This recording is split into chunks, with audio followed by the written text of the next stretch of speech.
Your Honor, I appreciate you being here and hearing me out on my newest case, my newest claim.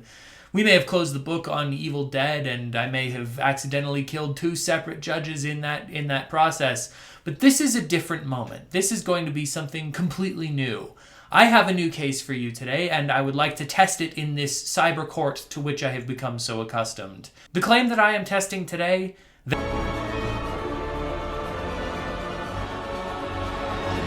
Today, I just want to challenge the Sam Raimi Spider-Man movies, the original trilogy of Spider-Man movies. So, Your Honor, my judge, my sweet judge, are you ready to hear my claims? That's spectacular news. And is the jury all here and accounted for? Hey, Parker. Superior. Ladies and gentlemen of the jury, I am here today to argue that there are, in fact, exclusively good Spider-Man movies. That every Spider-Man movie that has come out is good. Now, to specify my claim ever so slightly, I am limiting to theatrically released Spider-Man movies that have Spider-Man in them. So just so we're clear, the Sony Pictures universe of Marvel characters, or as it is legally known, the God's Honest Spunk, is not involved in this discussion. Those are not Spider-Man movies, those are Spider-Man adjacent movies, and I don't think it's fair to judge the Spider-Man movies based on them. They will, however, operate as a character witness for some of the future Spider-Man movies and the reflections of what Sony may be bringing to the table. But those aren't really involved in today's discussion. For now, I'm just defending the Sam Raimi Spider-Man. Spider-Man, Spider-Man 2, and you're never gonna guess what they called it, Spider-Man 3. Starting with the original Spider-Man directed by Sam Raimi, starring Tobey Maguire, Willem Dafoe, Kirsten Dunst, and James Franco. Also, a little shout out to Rosemary Harris as Aunt May Parker and J.K. Simmons as J. Jonah Jameson. Immediately, we are greeted with this grand, swelling orchestral music that is beyond iconic. It's the kind of thing that you get stuck in your head on a random Tuesday when you haven't seen these movies in years. The music in the Sam Raimi Spider-Man movies is one of the strongest elements. You can hear it and immediately know what it is. It's a thing that superhero movies have sort of failed on since then, barring a few here and there with the Avengers theme and I would even say Captain America. But the music connected to this Spider-Man is iconic and also extremely telling about what this movie is. It opens with a credit sequence playing this music behind it, and we can already feel that this is going to be something dramatic. This isn't your average superhero movie. It's not the X-Men in their black leather suits. This is a campy, silly, fun, engaging, bright, colorful series of films. We open on your classic high school senior trip to the Spider Lab. Peter Parker, having already missed the bus. He is immediately late. We learn so much about his character within the first 45 seconds of the movie. There's a voiceover explaining that he wishes he could be even the weird nerdy kid on the bus. He wishes he could be the attractive, hot Flash Thompson sitting next to Mary Jane Watson.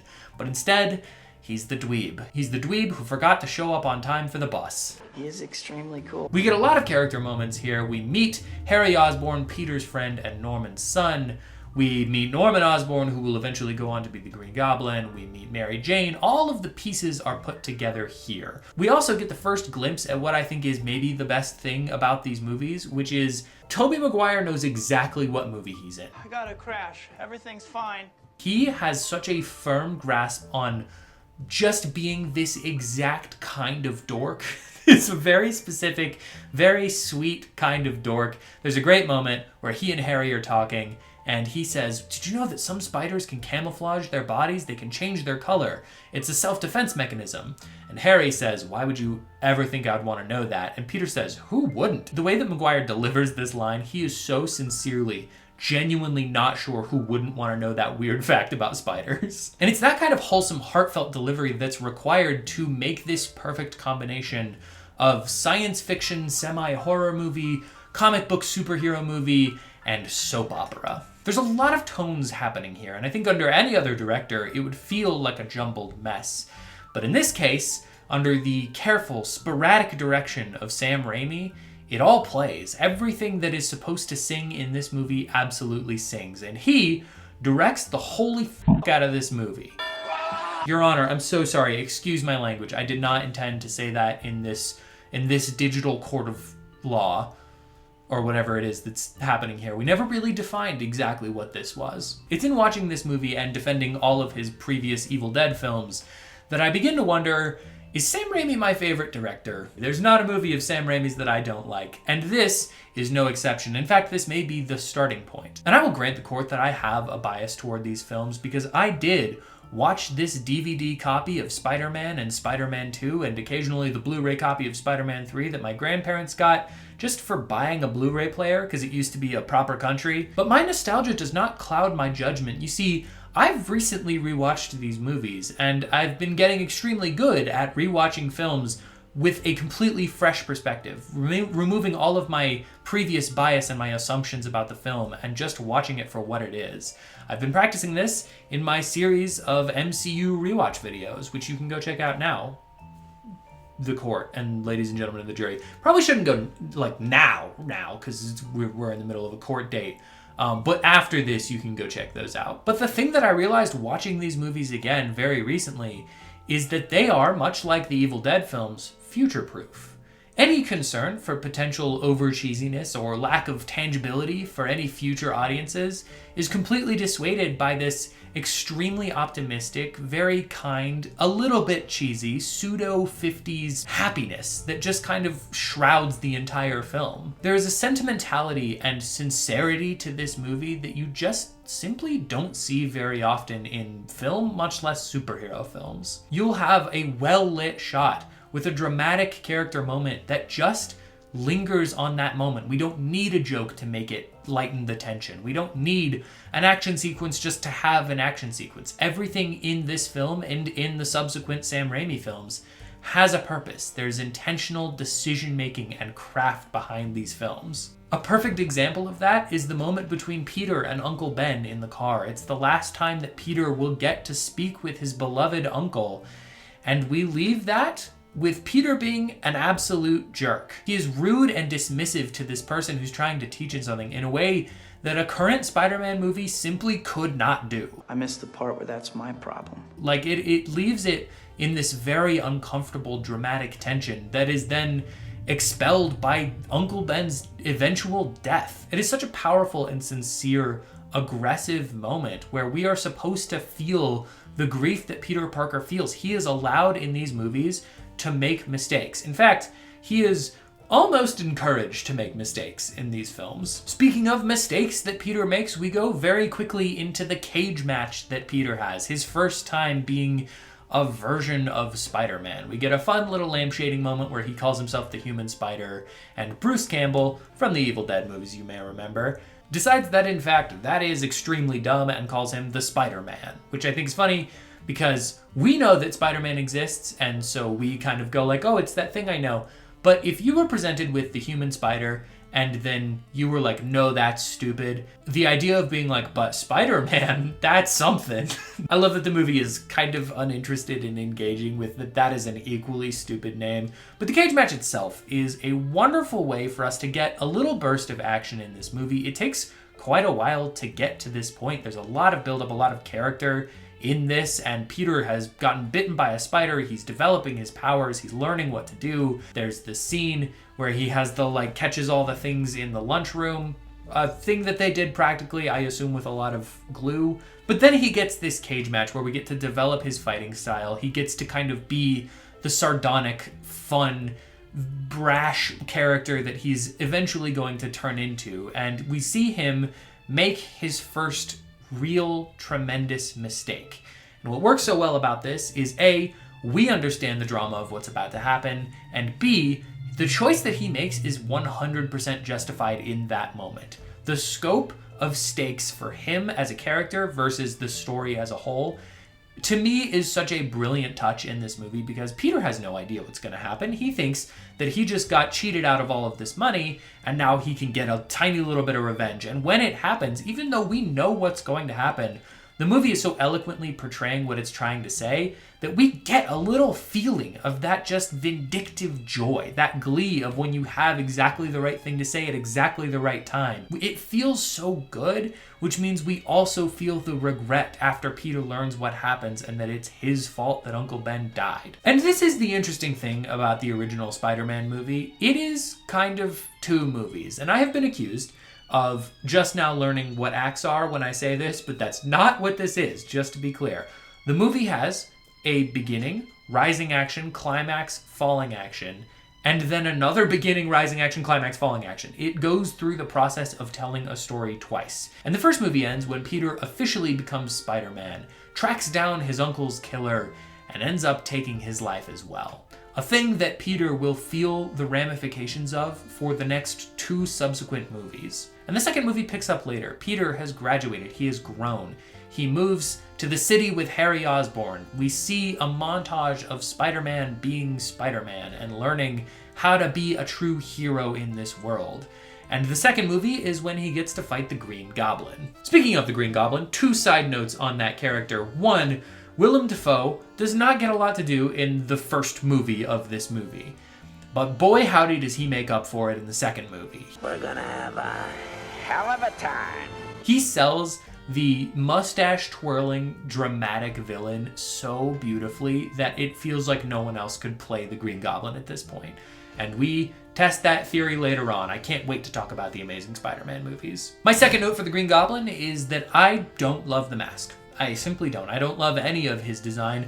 The glider is good. It's a good look, but I don't love the mask, and I don't really love the rest of the armor-plated costume. I think Green Goblin is such a classically dramatic character in the comics and shows that it is a shame to see him get militarized in this way. It makes sense for the story, but I've never loved that choice and just kind of have to accept it. Another element that makes this movie so good and ties us into the story, and I am by no means the first person to say this, I'm sure there are video essays on video essays about this, but the use of civilians in these particular Spider-Man movies is unmatched and should have been the template going forward. The way that we learn about what Spider-Man has been up to, how he's developed as a character, and also how the city is responding to him, it does 2 things. One, it shows us Peter and the way that he's developed and the things that he's choosing to do. And 2, it makes this place feel living and breathing, which means we care about it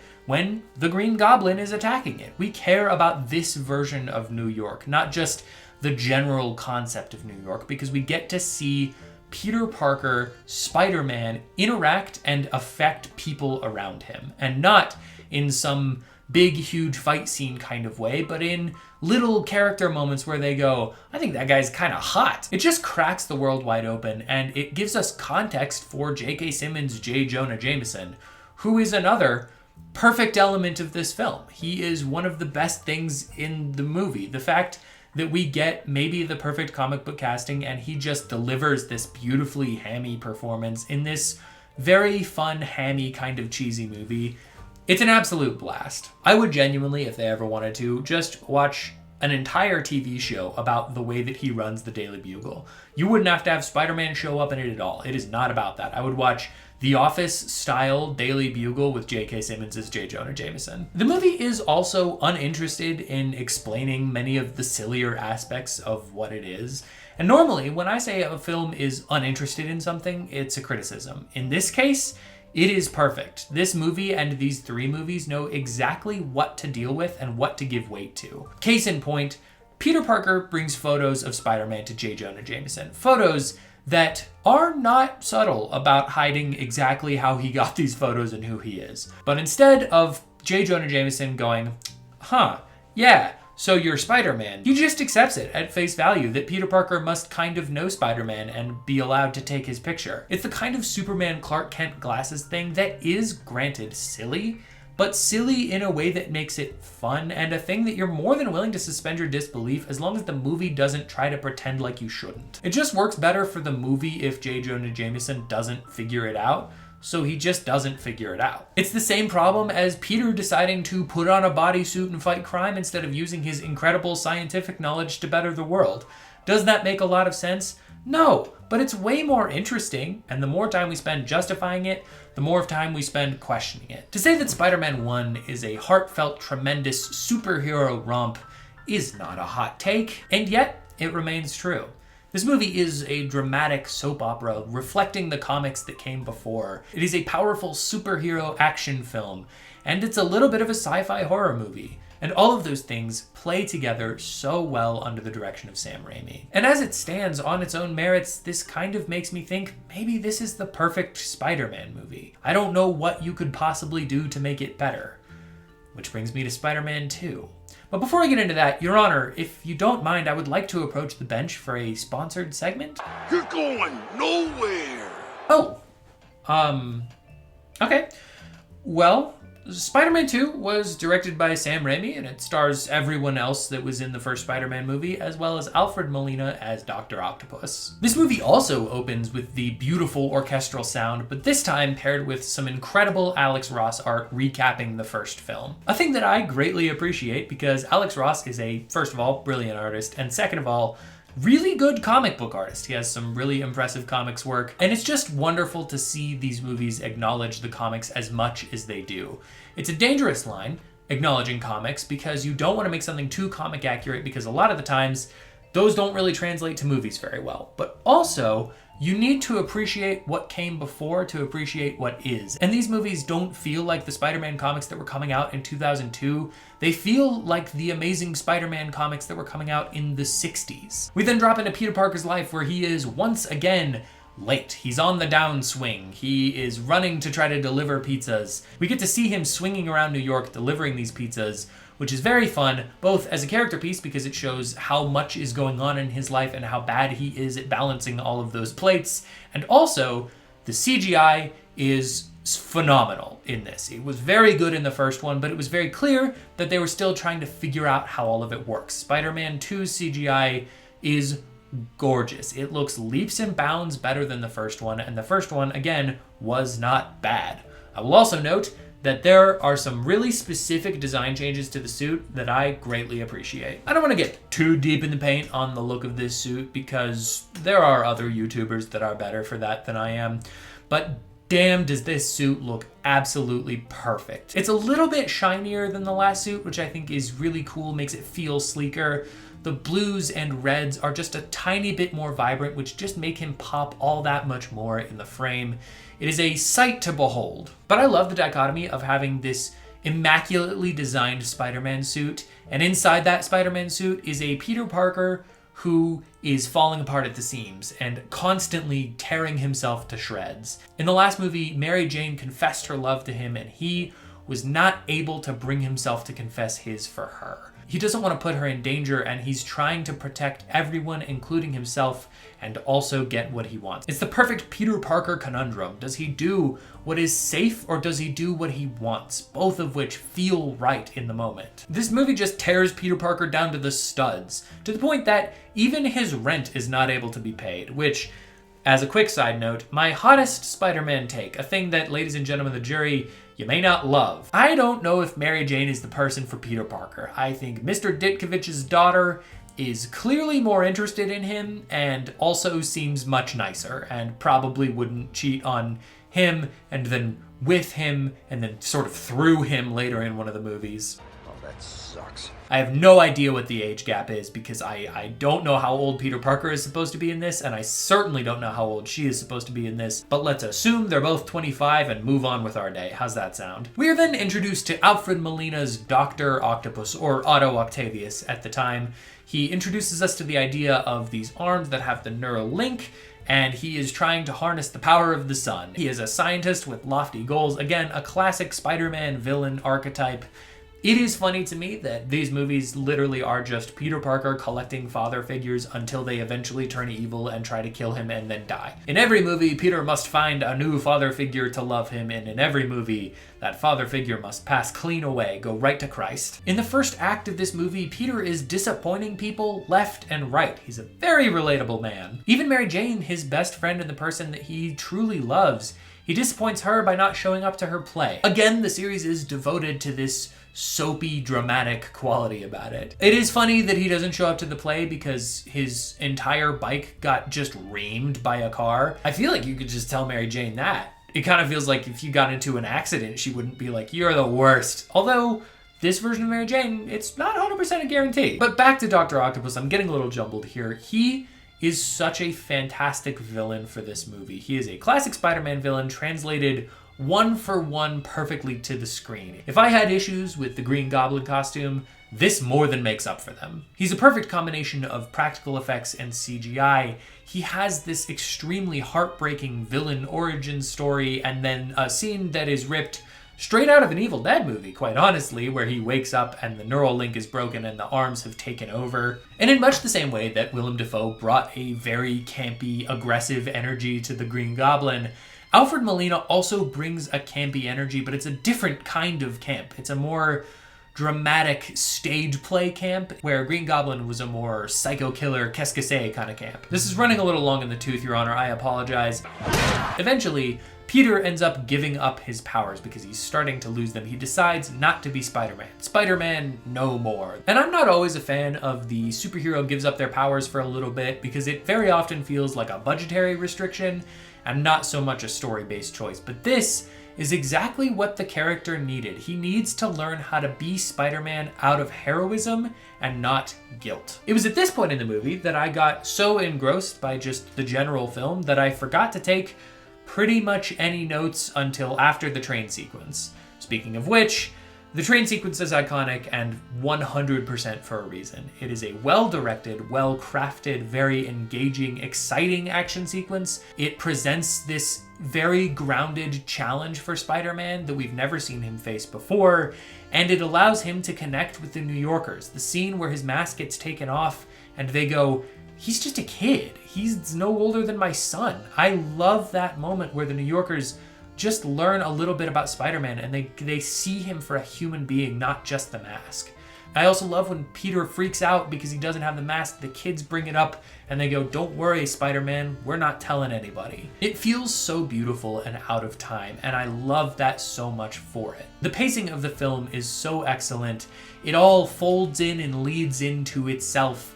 The drama is there. This is maybe the soapiest that these movies get. That's not true, because 3 exists. This is the second soapiest that these movies get. And I love that the final fight is more of a moral battle than it is a physical one. We've gotten our Spider-Man versus Doc Ock action. We've gotten 2 very solid action sequences. One where Doc Ock captures Aunt May, and one with the train. So that's enough. We don't need this massive battle to happen in the last scene. I love that this is more about the character stakes and the emotions of what's going on than it is about seeing a guy punch a guy. Spider-Man wins the day. Dr. Octopus sacrifices himself to save the city.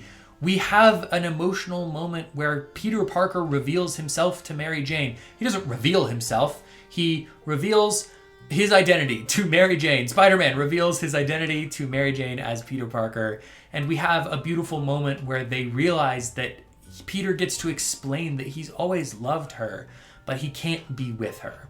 And I thought that was where the movie ended. I always forget that there's another little coda at the end of the movie where we get that final swing, and it's wonderful.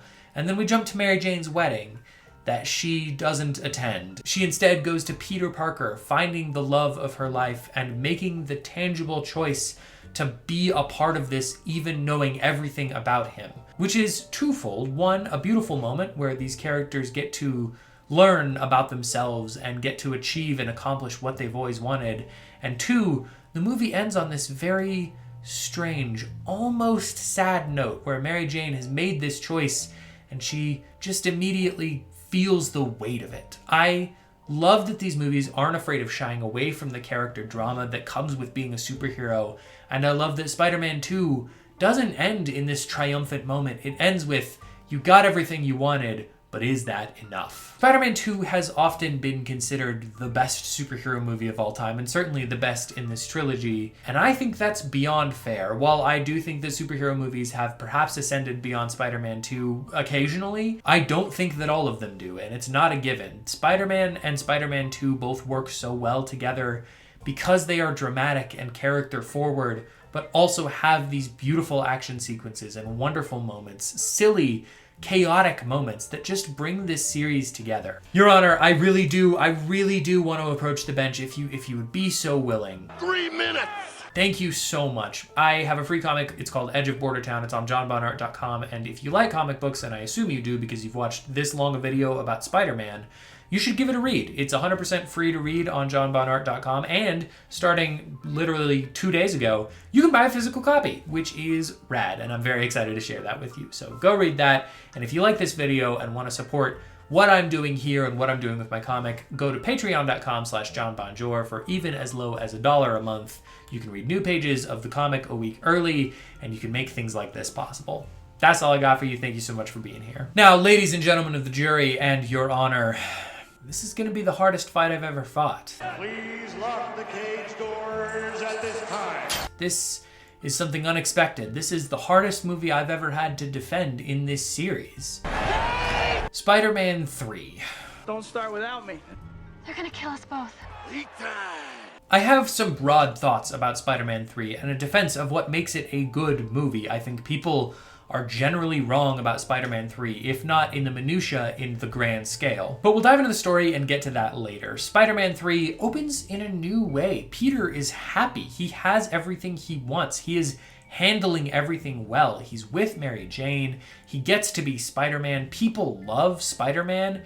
It's all coming up Peter right now. And the funny thing about that is after watching the first two movies, it feels wrong to see Peter Parker truly happy and feeling like everything's going well. That's not where a Spider-Man movie would normally start, certainly not a Sam Raimi Spider-Man movie. And so it's fun to see him brought up just so he can be torn even further down. I'm thinking humiliation. There's a weird thing with Spider-Man fans, and I am one of them, where we just want to see our boy Peter hurt. We just want to see him suffer. Is he depressed? Good. Has he lost everything? Perfect. But after our introduction, we immediately go to a very strange scene of Harry Osborn just kind of getting goblin powers. And this is where I start to see what happened with Spider-Man 3. Our expectations must be adjusted for Spider-Man 3 because it is just simply more comic booky than the last two. And I don't always mean that in a complimentary way. This feels like a comic book in the sense that there's a little bit too much going on and it paces it a little bit too fast, and sometimes characters just make decisions because we had to show the next cool guy. And you may say that adjusting our expectations for the third movie in a trilogy is moving the goalpost, which wouldn't necessarily be a fair argument for this being a good movie, but fuck it, I'm gonna move the goalpost. Apologies. I'm so sorry, Your Honor. I do not mean to disregard the court with that kind of language. It's unprofessional and I will do better going forward. But if it means that I get a huge, overstuffed, crazy Spider-Man horror movie riff directed by Sam Raimi, I think I'm willing to move the goalposts. You see, there is inarguably too much going on in Spider-Man 3. It has 3 bespoke villain origin stories back to back to back, which is a crazy thing to do. It makes absolutely no sense in terms of the structure of the movie. But if I was going to have a superhero movie that has too much going on and a weird monster freak and one guy that's a Saiyan kaiju, I cannot think of a better director than Sam Raimi. He really proved himself in the Evil Dead movies, in Drag Me to Hell even. I don't even know when that came out in reference to these. But in the Evil Dead movies, in Drag Me to Hell, in Darkman, he proved that he can handle way more than he should be able to handle in one movie. Evil Dead 2 has more movie than Evil Dead and Army of Darkness combined, and it's shorter than either of those movies. Sam Raimi is just a man who knows how to handle some insane bullshit, apologies, and I love these movies for it, and I love Spider-Man 3 for it, and I will defend that feeling. I love Spider-Man 3, even though I do think it is the most flawed of the first 3 Spider-Man movies. The New Goblin fight, where Peter has the ring and he's in a suit, not a Spider-Man suit, but a regular suit, and he has to fight Harry Osborn, who just wants to kill him because he thinks he killed his dad, is very fun. Is a little bit stupid. The design of the costume is extremely, extremely bad. I will also argue that it makes sense for that character, for this needy little rich kid to be like, well, I'm gonna snowboard through the sky. Kind of makes sense. It honestly seems like the kind of thing that he would think is cool. And I'll be honest, the effects don't always land here. The budget feels a little bit more stretched because some of the effects that happen later on are so impressive that we kind of need to pull from here, I assume. But that said, it ends with Harry Osborn getting clotheslined by Spider-Man in the funniest sound in any movie, slamming his head into a pipe, and getting brain damage that is so localized that he forgets everything that is dramatic for him to forget. But we get that soap opera, now in classic flavors like convenient memory loss. Up next, evil twins. And then we go to the Sandman origin, which is so fun and an incredible effect that looks beautiful. Jumping back, the tensions between Peter Parker and Mary Jane are pulled even tauter as Peter Parker is given the key to the city and he kisses Gwen Stacy. I think that's supposed to be Gwen Stacy. The funny thing about that scene to me is that he swings in and he's just hanging upside down and the entire crowd is just screaming, "Kiss him!" And not in like a fun, cute way, in a way that they need it to happen. Right after that, Spider-Man fights Sandman, an incredibly fun piece of this movie. The bit where he punches just straight through Sandman is a wonderful effect and also just such a fun little bit. I love the version of Sandman that this is. He is very tangible in the way that he isn't just always becoming a monster, but he's like making his fist into a big hammer or a big fist. Very comic booky. He's wearing the green striped shirt. He has the pants and he does the fist. It's very fun. We should, while we're talking about Sandman, we should talk about the reveal that Sandman was involved in the killing of Uncle Ben. Here's the thing. I don't really care. I don't really care about it because I understand that there are people who are very upset by that choice.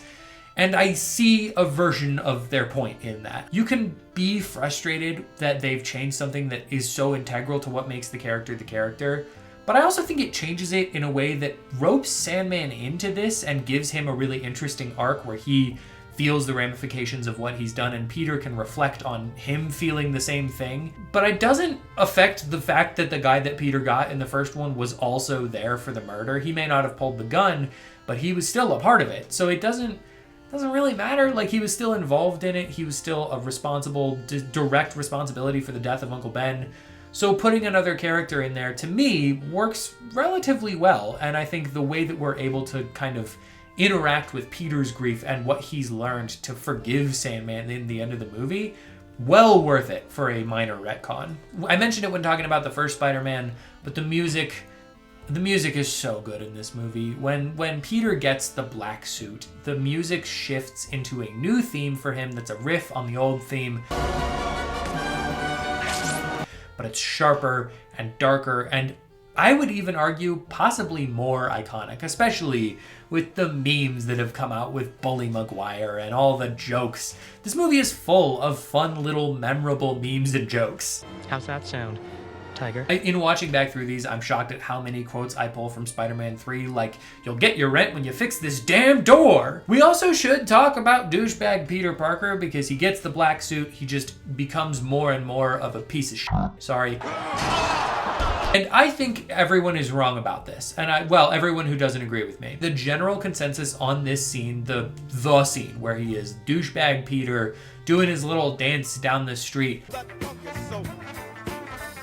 I think everyone is wrong about that. I think people read that incorrectly, and it's maybe the first case of an entire society just kind of misreading a film as a general pop culture. He is not supposed to be cool. He is supposed to think that he is cool, and that is made explicitly clear by the movie. It is cringy. It is deeply uncomfortable to watch, but it's also supposed to be, and I don't think you can be upset at a movie for expressing exactly the sentiment that the movie is trying to express. If you look at the faces of everyone walking past Peter when he's being just a complete jerk and has the little... It's not good. They don't like it. There is no moment where like a lady walks past Peter and goes like, "Oh, damn." It's always like, what the hell is this guy do? What's he doing here? Peter Parker has never been a cool guy, and this is what he thinks a cool guy would do. And I find that incredibly funny. It's the same guy who thinks that everyone wants to know the spider fact, all the spider facts he may have. That's the kind of guy that thinks, "I'm gonna get a suit and dance down New York City streets." We should also, while we're here, talk about the club scene where he hits Mary Jane. A scene that everyone is wrong about also. To be fair, that is the most uncomfortable that this gets. That is the worst that Peter Parker gets. And there is the nuance of he was not intending to hit Mary Jane. My jacket is a little off, Your Honor. I apologize. There's the nuance that he was not intending to hit Mary Jane, but did it thinking that she was another assailant. That doesn't make any of that more comfortable. That doesn't make any part of this more interesting or more comfortable. It's a scene that I don't love, to be honest. It's one step too silly, a thing that I think doesn't really work with the context of the movie. We are supposed to see him as fully having lost himself by this point, and I think it does express that. And I don't even know that maybe even I'm doing the thing that I think people shouldn't do, which is just the scene makes me very uncomfortable to watch because it is not a cool thing that he's doing, and it's not a cool thing that he's doing. That's it? That's the best you got? And so I'm frustrated and uncomfortable with it. So it's not a fun thing to watch. It's not even uncomfortable in a fun way, but I also don't know that it's intended to be. And the hit that he does at Mary Jane really lands. Like you feel the emotional impact of it, and you feel like that would be enough to kick him out of whatever this is. It has been well documented that this film had a lot of studio interference. Sony really stepped in and made this thing happen in a lot of ways. The running story is that Sam Raimi didn't really want to do Venom in this movie. He just wanted to do the Sandman stuff. I think that it's true. I think that is probably true. If nothing else, maybe he just wanted to do the black suit and the Sandman stuff and call it a day. Wait for Venom to do another movie. But as it stands, he was forced to put Venom in this movie, and I think it's hilarious. I understand why people are upset about it because it's a terrible interpretation of Venom. But the fact that Eddie Brock prays to Jesus Christ to kill Peter Parker, it doesn't get a lot better than that. That's such a crazy thing to have happen in a superhero movie, that a character goes to a Catholic church, kneels down and goes, "Dear Lord, please kill this man." Do you remember what you did to me? And then he happens to be in the church that Peter is currently removing the symbiote from so he can become Venom. It's very cute. It's a very cute, weird little thing. And does it totally make sense or work? No, but it's very funny. And this movie, as a general whole, is either very interesting or very funny. Topher Grace as Eddie Brock. He is not your traditional Eddie Brock. He's not your traditional Venom. But for a sniveling little weasel turned Venom, he really does a very good job. His little, if you know what I'm talking about. If you know what I'm talking about. Is stupid, but it's intentionally stupid. It's one of those things where everyone in this movie knows what kind of movie this is. And in the first two, they knew that it was this very deft, well-crafted tone. And in this one, it kind of feels like everyone knows that this is going to be kind of a weird movie. The final set piece just sort of decides that it's going to happen. Peter goes and talks to Harry to ask for his help because Mary Jane is in danger and he can't take both of these villains at the same time. Harry is like, no, I'm going to Deus Ex Machina later. And Peter goes off and he tries to fight these villains, and he was right. He was absolutely right. He cannot take those two at the same time. He gets his ass fully handed to him by both Venom and Sandman in different moments. It's a thing that I love about the Sam Raimi Spider-Man movies is they are not afraid to hurt Peter Parker bad, pretty substantially bad. He always gets his mask torn up and he gets cuts and bruises. He gets beat, which again, is Spider-Man getting hurt? Then he's doing a good job. Spider-Man 3 carries the weight of trying to close out a trilogy of very in-depth, complicated character drama superhero movies and pulling all of those threads together, tying them in a neat little bow, giving closure to a lot of those storylines, which is a lot to try to do.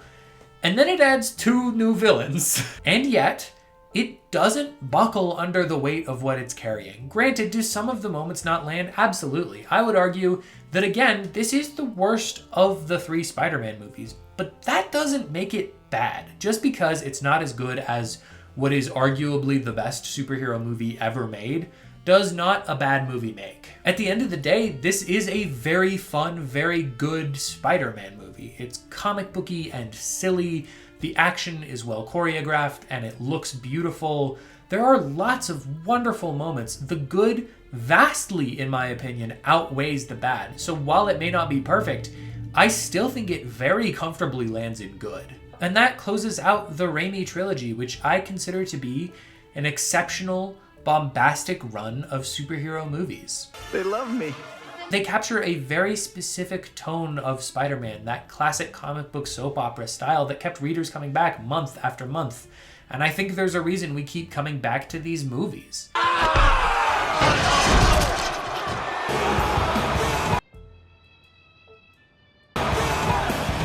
Ladies and gentlemen of the jury, I have stated the facts. I've presented my claim, and I hope that you agree that it is inarguable. The Sam Raimi Spider-Man trilogy is not just good, but damn well near great. These are very fun movies that I think bring a lot to the table, and they're a good start in my defense of my overall claim.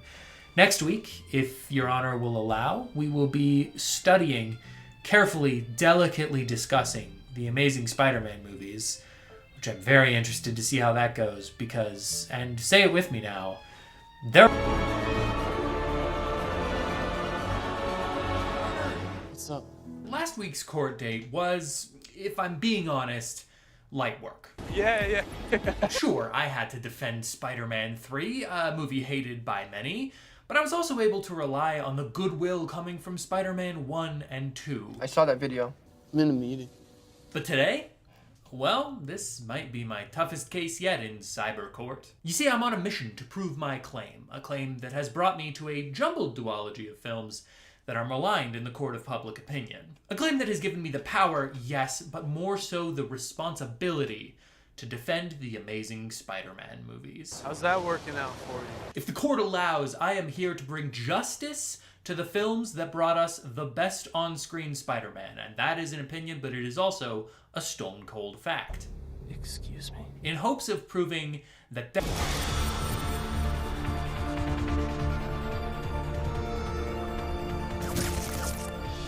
Is the jury all present? No! Do I look like the mayor of Tokyo? Spectacular. Ladies and gentlemen of the jury, the Amazing Spider-Man movies are unquestionably odd. They are a jumbled mess of studio notes and remake trappings, but today, I will make the case that through the fog of those complications shines an incredible rendition of our favorite wall crawler, the web slinger, the web head, the quipper and thwipper. And despite that fog, these films are still extremely entertaining and therefore good. Beginning with The Amazing Spider-Man, directed by Mark Webb, starring Andrew Garfield, Emma Stone, and Rhys Ifans. Rhys Ifans? Rhys Ifans?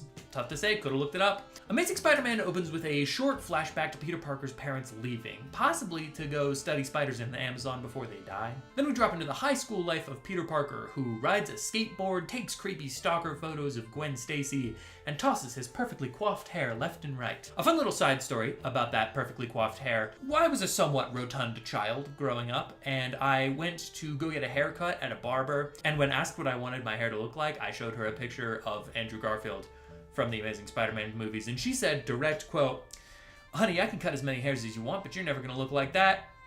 Well, joke's on her. Now I have no hair.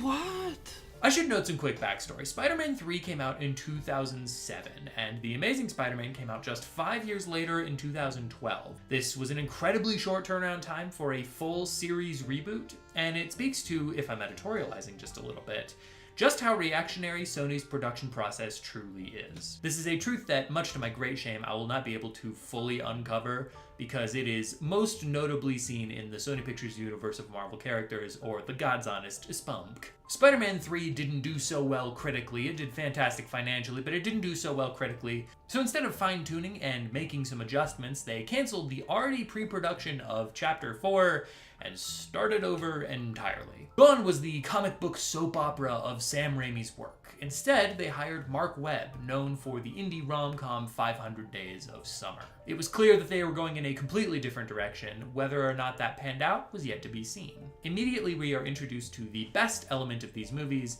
that are full of great elements: the chemistry between Emma Stone's Gwen Stacy and Andrew Garfield's Peter Parker. Every scene they share is genuinely electric. They really sell the ups and downs of their relationship. This relationship is leaps and bounds more engaging and more heartfelt than the one presented in the Sam Raimi films. While not as soapy, these movies are equal parts mystery, rom-com, and superhero movie. The movie goes about as you would expect a Spider-Man origin to go. Peter gets bit by a spider at Oscorp. We get a little bit of him discovering his powers, most notably a very fun and very mid to early 2000s subway scene.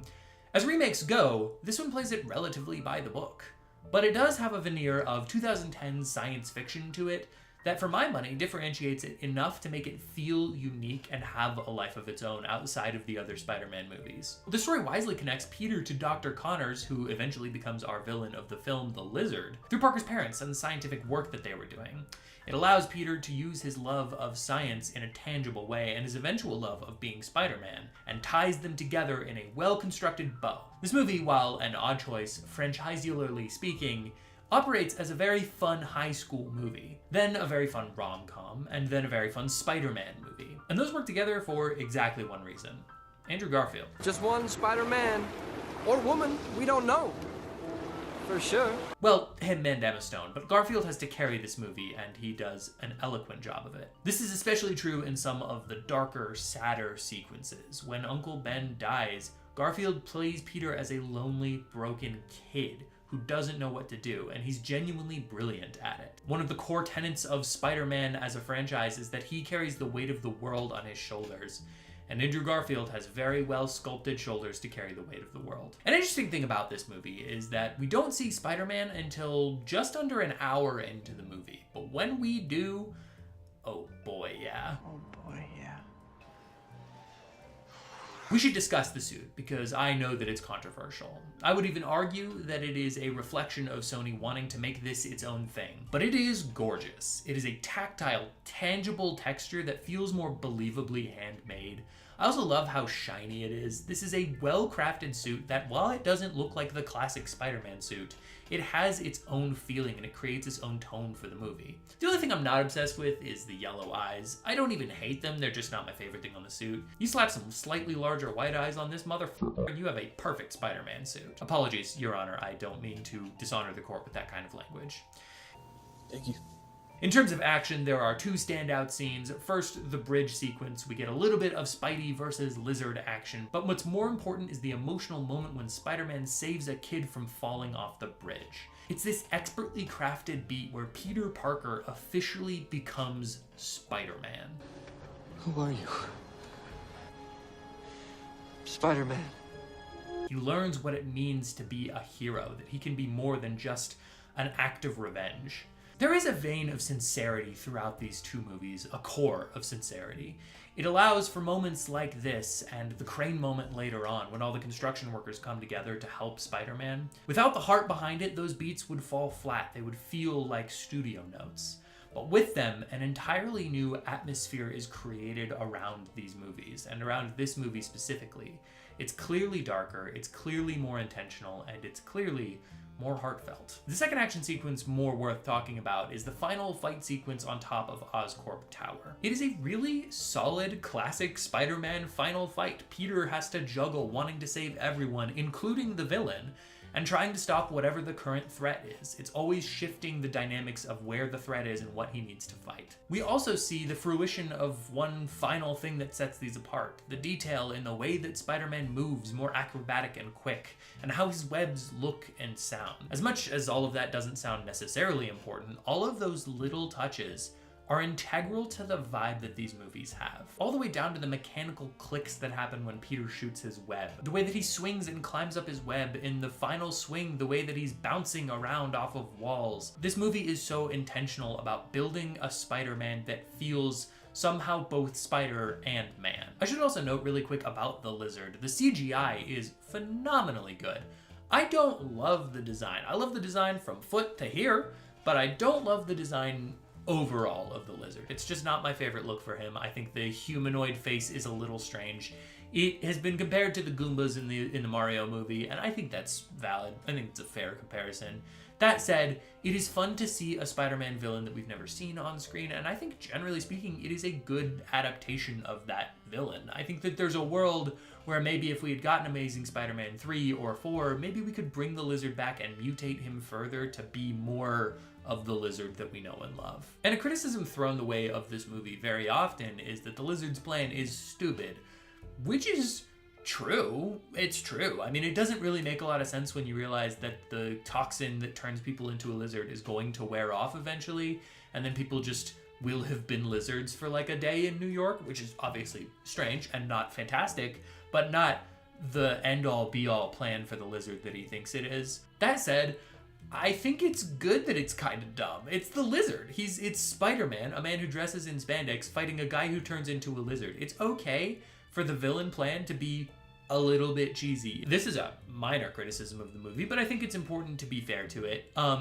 There is a weird line that Captain Stacy says twice. He says something about being The mayor of Tokyo? 2 times in the same scene. It's a thing that's always bugged me. It's bugged me since the very beginning. I don't like that he says the same joke twice. It feels like they liked that joke and had 2 takes of it and went, you know what, just put them both in. Speaking of Captain Stacy, as Peter is balancing keeping everyone safe, as is true for most Spider-Man movies, he can't quite do it all. And Captain Stacy dies at the end of this film. A choice that I think was very well crafted and very well created, because you see throughout the film, Captain Stacy is in opposition to Peter, and then toward the end of the movie, he has this turn where he realizes, okay, Spider-Man is trying to do the right thing. There's a scene where he takes the mask off, finds out that it is Peter. And that's an important moment for both of those characters. Peter is learning to acknowledge that he is a human being and that he might be wrong about things, but he's also solidifying why he's doing these things. And Captain Stacy is realizing that he may have been wrong about Peter and about Spider-Man, and that this could be a positive thing. So when those 2 characters meet and there is that turn, having Captain Stacy die at the end of this is such a dramatic and powerful moment that really solidifies Peter Parker as this person who not only carries the weight of the world because of his Uncle Ben, but also now carries the weight of the world because he was Spider-Man. He had all of the power, he knew the responsibility, and he still couldn't quite do it all. The Amazing Spider-Man is honestly one of my favorite superhero movies. It's one of my favorite movies, period. It blends so many tones and beats exquisitely with a core of heart and emotion. This is a new version, and I know that many audiences pushed back against it. But now, with hindsight, I think the quality of this movie is inarguably good. Unfortunately, Your Honor, Spider-Man. the same cannot be said for the second film in the series. The quality of that film is quite arguable, deeply, deeply arguable. But before we get into that, may I approach the bench for a sponsored segment? I'm already dying. I got 2 things for you. I have a free comic called Edge of Bordertown that you can read on my website, johnbonart.com. You can read the entire thing for free digitally, and if you want your own physical copy, I am selling those now, and they kick ass. They're pretty f***ing radical. Sorry. I don't know if I'm still in the core thing. I haven't really nailed down exactly the way that these things work. Anyway, they're really cool, and I'm very excited to share those with you. So if you like the book and want to get your own physical copy for your shelves, I really should put one back here. I keep forgetting to do that. They're so cool, and you can pick one up on johnbonart.com. Also, I have a Patreon, patreon.com/johnbonjour. I'm in the process of re-upping that, so if you have a specific thing you would like to see from me, let me know in the comments. But otherwise, I'm gonna be like posting all of the time lapses for the art that I do for as low as $1 a month. You can make these things possible. You can make projects like this more possible. I will also have new pages of Bordertown coming out every week. The book is free, but you can read the new pages a week early for as low as $1 a month. Yeah, I got blog. I got member-exclusive posters, digital posters. I'm working on figuring out if I can do like a sticker club or something like that. It's going to be a big thing. And if you want to be in the credits of this and like a special appreciation, you can also, there's a tier that involves that. Look, man, just anything you're able to do would really mean the world, and it would make this thing possible in a major way. So thank you for doing that. That's patreon.com/johnbonjour, Edge of Bordertown on johnbonart.com. That's all I got for you. Like, subscribe, do all that business. I guess that was 3 things, sorry. You're a fraud! The Amazing Spider-Man 2. Oh, The Amazing Spider-Man 2. Directed once again by Mark Webb, starring Andy Hates Mondays and Emily Jem, as well as Jamie Foxx and Dane DeHaan, and somehow the holdover's own Paul Giamatti. Your Honor, the definition of terms is vital in this case. You'll notice I carefully state my claim that there are no bad Spider-Man movies. I do not say that they are all perfect, nor do I say that they are all great. All of the Spider-Man movies are good. They are generally successful in achieving what they set out to do, even if occasionally muddled by severe studio interference. But the goodness of the Spider-Man movies does in fact vary, and I think this is probably the worst of them, and that breaks my heart. The film opens exactly the way the K-pop Demon Hunters does, with a secret evil running a private flight for a select group of wealthy people that eventually crashes. We're given a little bit more context into the flashback of the first film, and a tiny bit more information on Peter Parker's parents and why they were killed. As my first defense, I truly believe we would look upon this film and the elements of it significantly more fondly if we had a third movie to resolve some of the storylines. The parent storyline was clearly building towards something, but as it stands now, it's an unfinished narrative that raises unanswered questions that can be pretty frustrating when you don't have the rest of the context. Not necessarily a fault of the film, but the studio decision making. I think the storyline of the parents is not inherently bad. It's also not the best thing about these movies. I think that mystery could be presented in a more interesting way because each movie kind of feels like it's revealing a little bit of the mystery, but it's revealing the part that just happens to be applicable to this particular film. And a lot of it just kind of feels like maybe we didn't need to have any of it. Maybe we just didn't need to have any of that. In the comic books, Peter's parents are agents of S.H.I.E.L.D. They're spies. I'm glad that we clearly didn't seem to be going in the direct spy area, but I also kind of feel like it's this weird, muddled, they were doing Oscorp stuff and then they found out it was bad and then they decided to take it somewhere.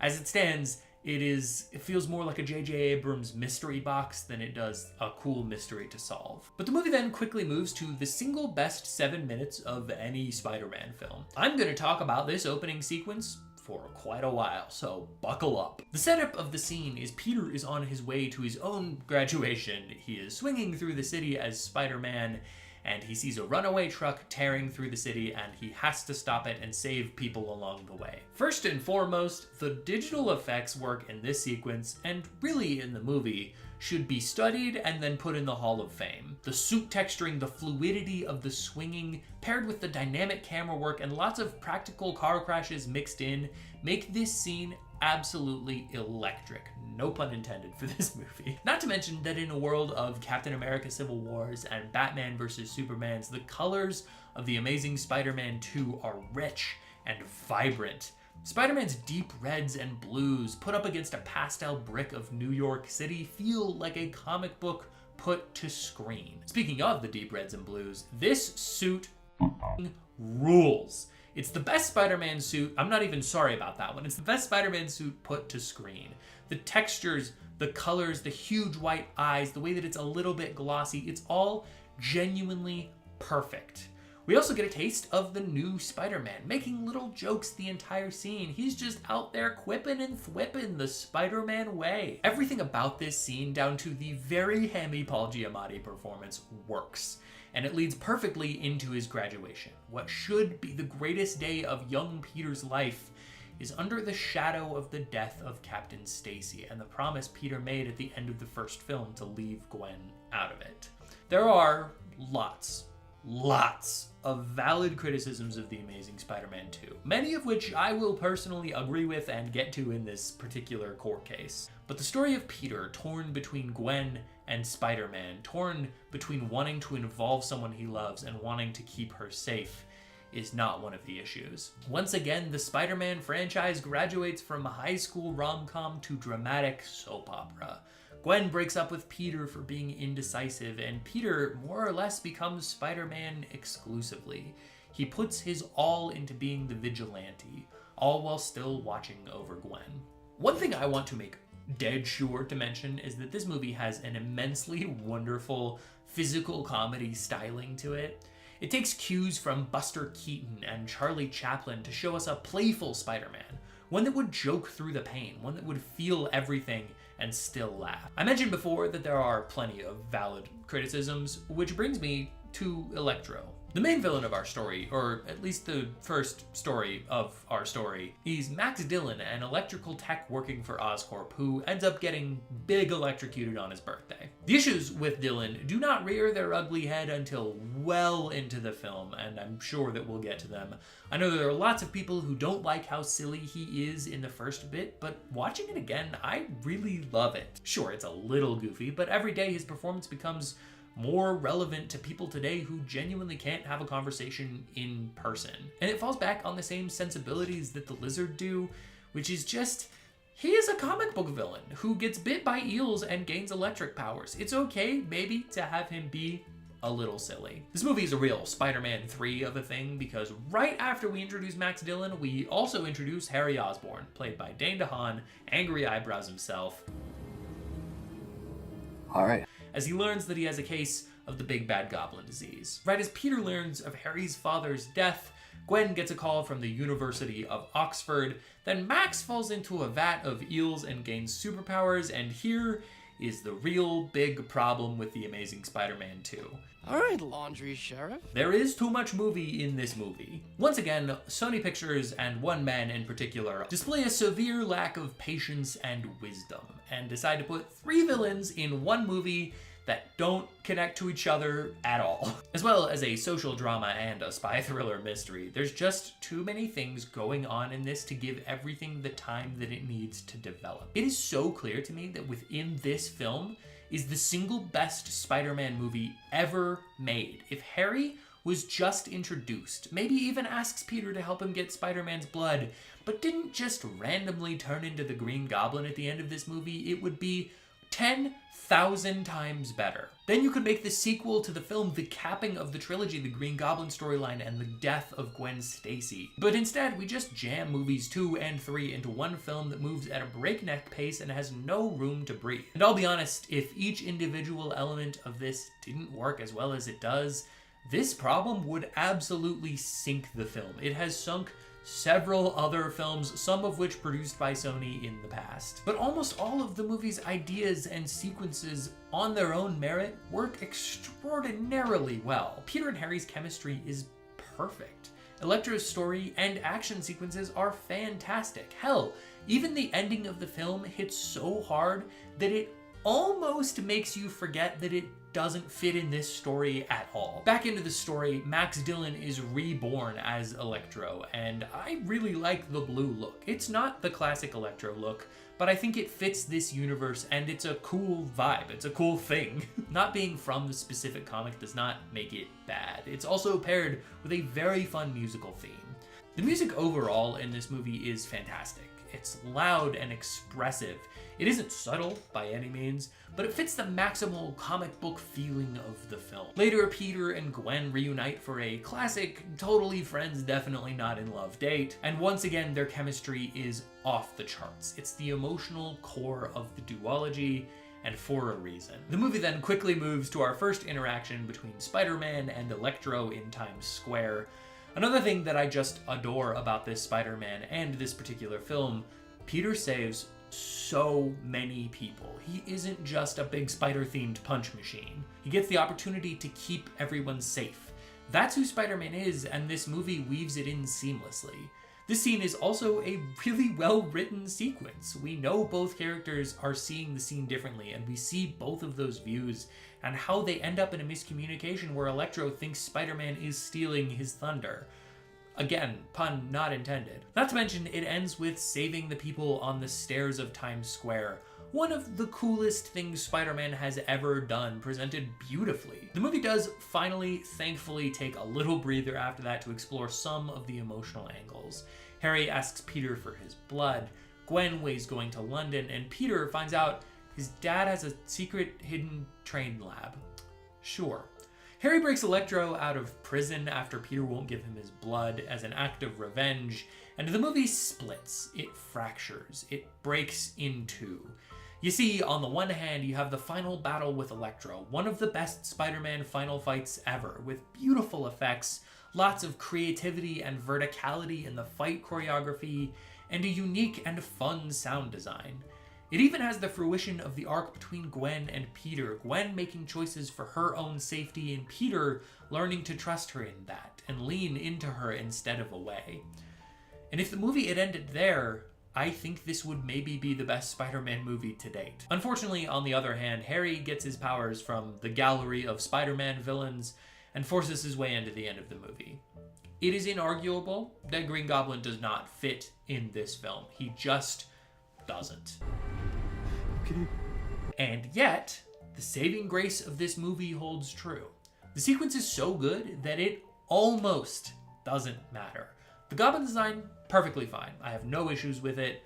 I have some issues with it. You betrayed me! But I think it's perfectly fine, and it operates as a good Goblin design that can then develop itself. The fight in the clock tower is honestly kind of great. It's a unique setting with great choreography that uses all of the space. And the death of Gwen Stacy remains one of the most emotionally impactful moments in superhero cinema, in no small part due to Andrew Garfield's raw emotional performance. This is a movie that never fails to make me shed a tear, or lots of tears, and I've seen it multiple times. I've seen it several times, more times than I should be this emotionally invested in what it's doing. And yet, there is nothing I can do. I am at the whims of this movie that I acknowledge all of the flaws of, and yet it has me by the throat. That might have been distasteful. Maybe I shouldn't talk about necks just generally.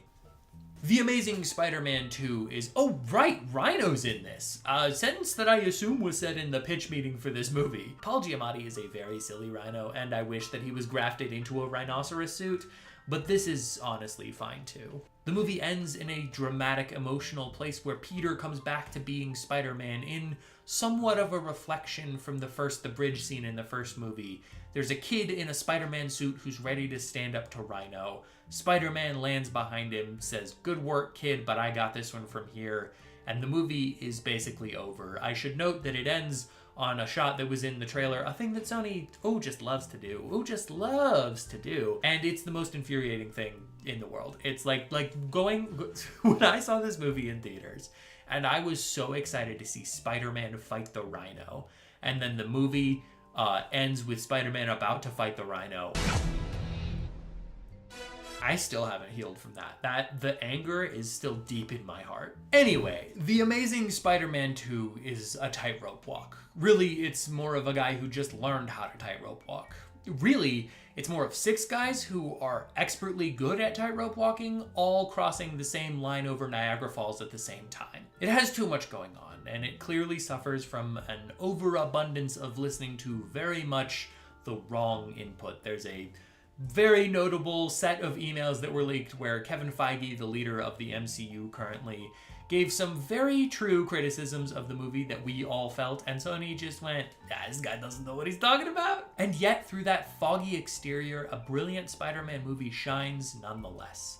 It is not a great movie, but it is, in my summation, a very good movie. Or perhaps a great movie and a bad movie in the same movie that equal out to a good movie. Ladies and gentlemen of the jury, the Amazing Spider-Man movies have their issues. But when we look at what Sony has done with, or should I say to, the Spider-Man franchise on their own, these movies are kind of miraculous. They're built on a cornerstone of incredibly charismatic performances and clear love for the source material. I cannot argue that they are the best Spider-Man movies, but I will happily argue that they feature the best Spider-Man. One of dynamic, graceful action and emotional challenges. One of inspiration from the ashes of loss. One who will stand back up and fight again when all hope is gone. The Amazing Spider-Man movies are, in fact, good, and they only further prove my claim that, say it with me now, they're...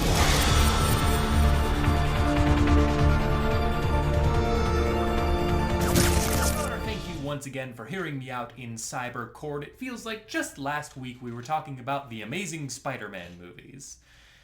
Do you get it? Because it feels like last week. Because it was last week. Anyway, our last session was a difficult case because of the clear holes. What'd you say? In the case. Clear holes in the case. But today, I come before God and court to face a new challenge, perhaps my first true case against a very vocal court of public opinion. You see, there are many out there who would disagree with me today when I say that the Marvel Cinematic Universe Spider-Man films are not only good, but great. Good old Spider-Man. But that's why I don my ever so warm corduroy blazer, is it not? To prove today that the Tom Holland trilogy is a wonderful examination of what it means to be Spider-Man, in service of landing the plane on my overall claim this series that Just to be clear, are the members of the jury all seated and prepared? Jeff. Whoa. Yeah. Superior. Ladies and gentlemen of the jury, the 2 years following the release of The Amazing Spider-Man 2 were tumultuous. Filled with Sony email leaks and cries of Spider-Man is doomed, fans of the character were certain it would be years before the studio risked another bite at the apple. And then, as if out of nowhere, our favorite webhead swung out of the shadows and into the trailer for Captain America Civil War. I remember seeing this trailer and going to school the next day. I was in middle school, just elated to talk with my best friend Lincoln about it. You see, we started a comic book club in that school, so this was important business. Spider-Man was suddenly in the Marvel Cinematic Universe. Our boy was saved. His appearance in Civil War was somewhat brief, but impactful nonetheless. Immediately, fans fell in love with the young Tom Holland and couldn't wait to see him in his own film. And then, just a little over a year later, we were introduced to John Watts' Spider-Man Homecoming.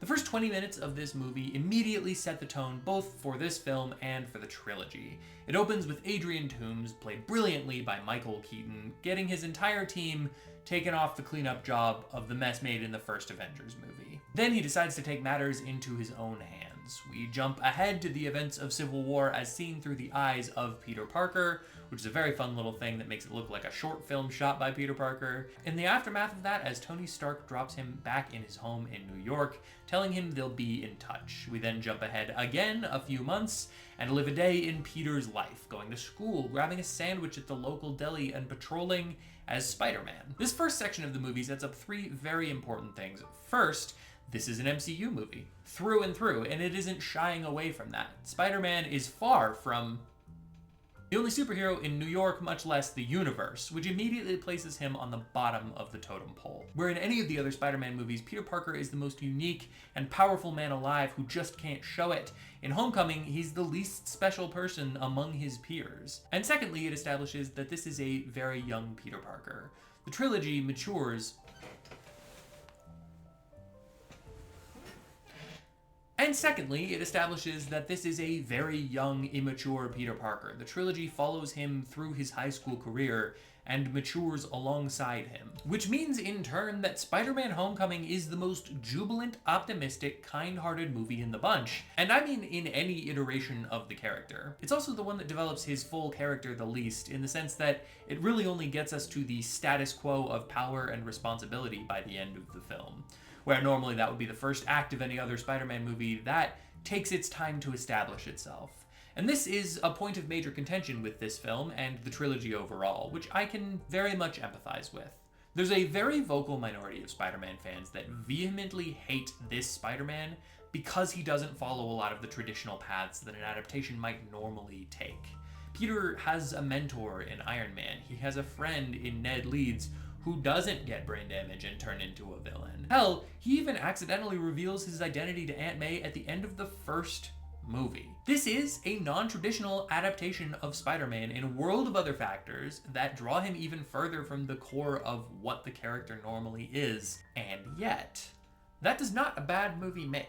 In fact, that does not a bad Spider-Man movie make. Because as much as this film is pulled in a new direction, it still has the core tenets of a classic Spider-Man story. Peter is torn between having a life that is good and easy and healthy for him, and doing what he knows is right. He must make a sacrifice to distance those that he loves to be the man that he needs to be. He fights a kick-ass villain, he saves people, he swings around on webs and crawls on walls. This movie and series feel very different from what we're used to, and I would even argue that in those differences some very valid negatives arrive. These aren't my favorite Spider-Man movies, but they are still very well-crafted, exciting Spider-Man movies. One of the best things to come out of Homecoming is Tom Holland. He's the perfect blend of nerdy, shy, overthinking Peter and quippy, hopeful, get back up and fight Spider-Man. My favorite scene in this movie is when he's trapped under the rubble and he sees his reflection in the water, half masked just like in the comics. The emotion and strain he brings to this moment is just perfect. It takes you all the way through the emotional arc of him panicking, crying out for help, and realizing that he has to be strong enough to do it himself. No one is coming to save him. He needs to be the hero. On the flip side, a superhero movie is truly only as good as its villain, and Michael Keaton plays the Vulture perfectly. I admire that. He's intimidating, but he's not evil. He's just an antagonist to Peter's black and white sense of morality. Sure, he does some bad things, there's no getting around that, but he is not a person who wants to do bad things. I think it's very interesting that I genuinely don't know if Peter in No Way Home would stop him at the end of this movie, or trust that he really is trying to provide for his family and will stop after this final score. There are a series of wonderful action sequences in this film, notably the ferry scene where Spider-Man has to web it down the middle and hold it together, the chase through the neighborhoods, the Washington Monument save, and the final battle between Spidey and the Vulture. Each of these fights on face value are fairly low scale. They aren't flying through the city, the world isn't at stake, certainly not the universe or the multiverse. I mean, even one neighborhood isn't really at stake, and yet the film makes you care about each one of them so much. The characters all have something personal to lose. They all have goals, and those goals collide. It's a very well-written movie, which it did not need to be. You just needed to have Spider-Man swinging around. I mentioned before that this is a high school comedy, and I truly stand by that. Even the way that Watts shoots a lot of the high school stuff feels like a John Hughes movie in a hugely fun way. A major emotional beat of the movie is Peter realizing that he has spent so much time trying to be Spider-Man, he forgot to have a life and ask Liz Allen out.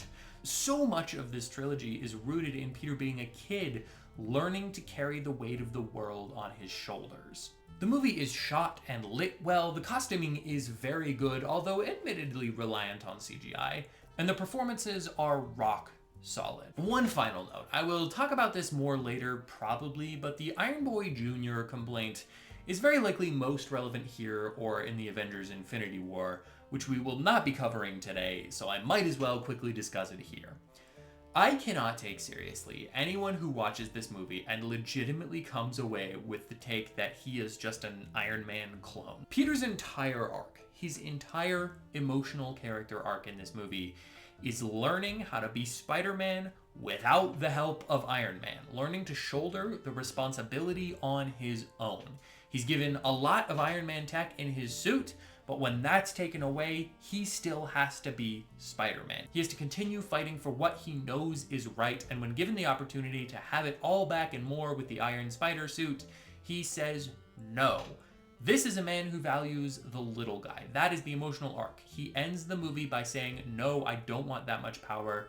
I have an amount of power that I am responsible for. He cares about every life he faces. That is Spider-Man. Spider-Man Homecoming is an extremely fun movie, and importantly, it is only the first step in the journey for this version of Peter Parker. It's different from any of the others in both character and tone, and it's not trying to be the same. This is an intentionally fun and light superhero movie with character-focused stakes, and for that, I find it radically successful.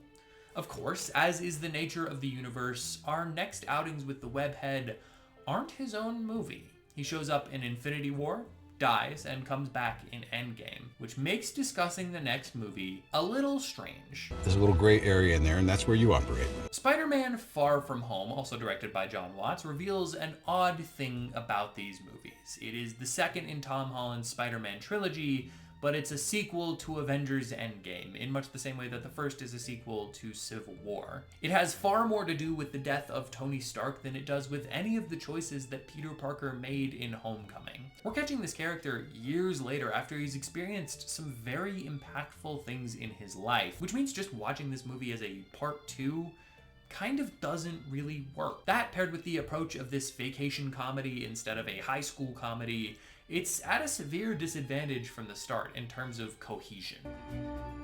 The world's changing. And that's all before we acknowledge that this takes place very little in New York. The start of the film with Peter keeping up the mantle of Spider-Man as he is just crumbling from the loss of Tony Stark, and the end of the movie where he returns as Spider-Man to the city that he loves, are pretty much the only time we actually get to spend in New York. And there's a valid criticism here that Spider-Man doesn't do a lot of New York swinging. I don't think that is the only thing that makes a Spider-Man movie, but it is an important thing, and it is missing from this. There's no getting around it. And as valid as those things truly are, those are all things that bring this fairly low on my list of Spider-Man movies. The film is still a lot of fun, and it brings some truly amazing very good Spider-Man material. The movie follows Peter as he goes on a much-needed vacation with his class. At its core, the film is very simple. Peter's goals from the start are clear: get closer with MJ and try to recuperate from the last several months.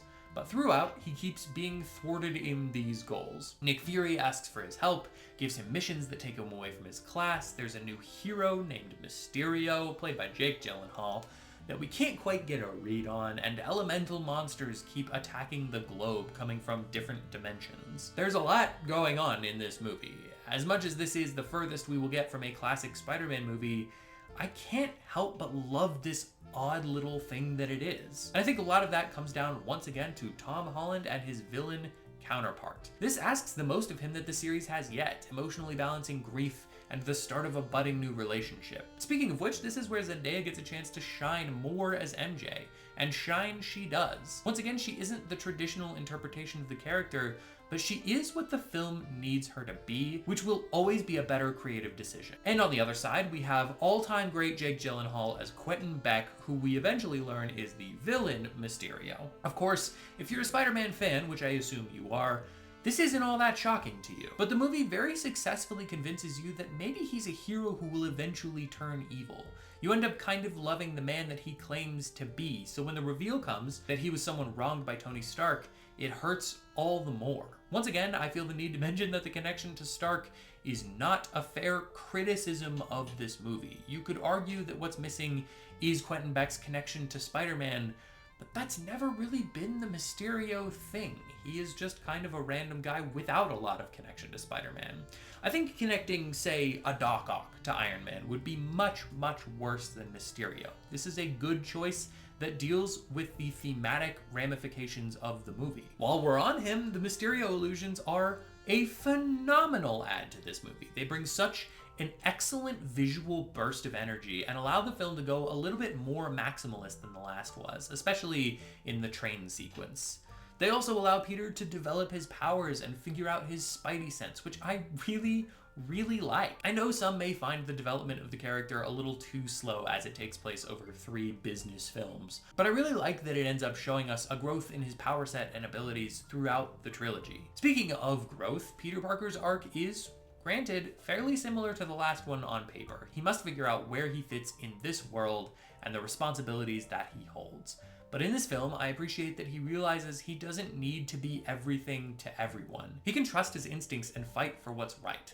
It isn't the strongest arc, but the excitement of the movie and the fun of the travel film more than make up for it in my eyes. And his personal story with MJ is also very fun. I love her figuring out his identity. We see little snippets of that in the last movie, and him trying to hide it but doing a truly terrible job is a very Peter Parker way to approach that. I should also mention that while the use of CGI in the Spider-Man suit is still very apparent and very relevant, it looks 1,000 times better in this movie. And I love the suits that they go with. The Night Monkey suit is shockingly cool. It has no business going as hard as it does.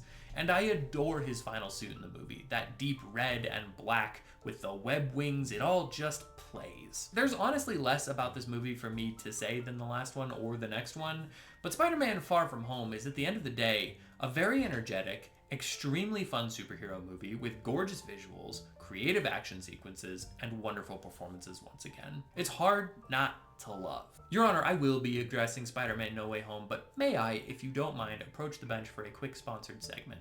I'll kill you and everybody you love. That seems like an overreaction, but I'm gonna do it. I have a Patreon, patreon.com/JohnBonjour, which allows videos like this to be possible, and it allows my free comic, Edge of Bordertown, to remain my free comic, Edge of Bordertown. It allows me to do all of my creative stuff, so if you like what you're seeing here, and if you like comic books, you should definitely go check out Edge of Bordertown on johnbonart.com. But if you like all of those things, please consider supporting me on Patreon, also subscribing to the channel. I just saved your life. Know what do you say?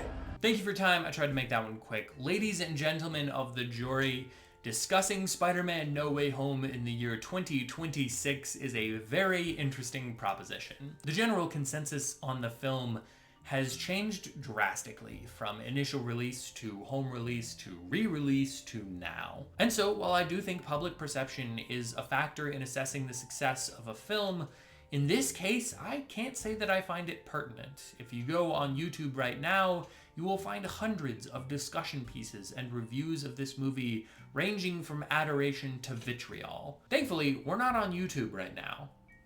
We're in Cybercourt, a place of truth and reason. You see, I think there's a very good reason that people can't seem to agree on this movie. Perhaps the most important thing there is to discuss about this film is fan service. Fan service, for those of you who may not know, is when an official piece of media released by the official releasers of the media includes elements that are influenced by the fan base more than the filmmakers or creatives driving the project. There are good examples and bad examples. On its own, the concept is entirely neutral. In the case of No Way Home, the fan service is worn on its sleeve. The movie opens with Spider-Man's identity being revealed by Mysterio in the last movie. Peter goes to Doctor Strange to ask for help, Exhibit A, who performs a spell that will make people forget that he is Spider-Man. The spell goes wrong and ends up pulling villains and other Spider-Men from other universes into this one, Exhibits B, C, D, E, F, G, and H. The whole conceit of the movie is centered around getting the Spider-Men together to fight the villains we remember from other films. It is fan service from toe to tip. But the central question to my case today is, does it work? You see, fan service is maybe the toughest needle to thread in all of comic book cinema. It has to be grounded by a story and an emotional arc for the characters that feels cohesive and relevant.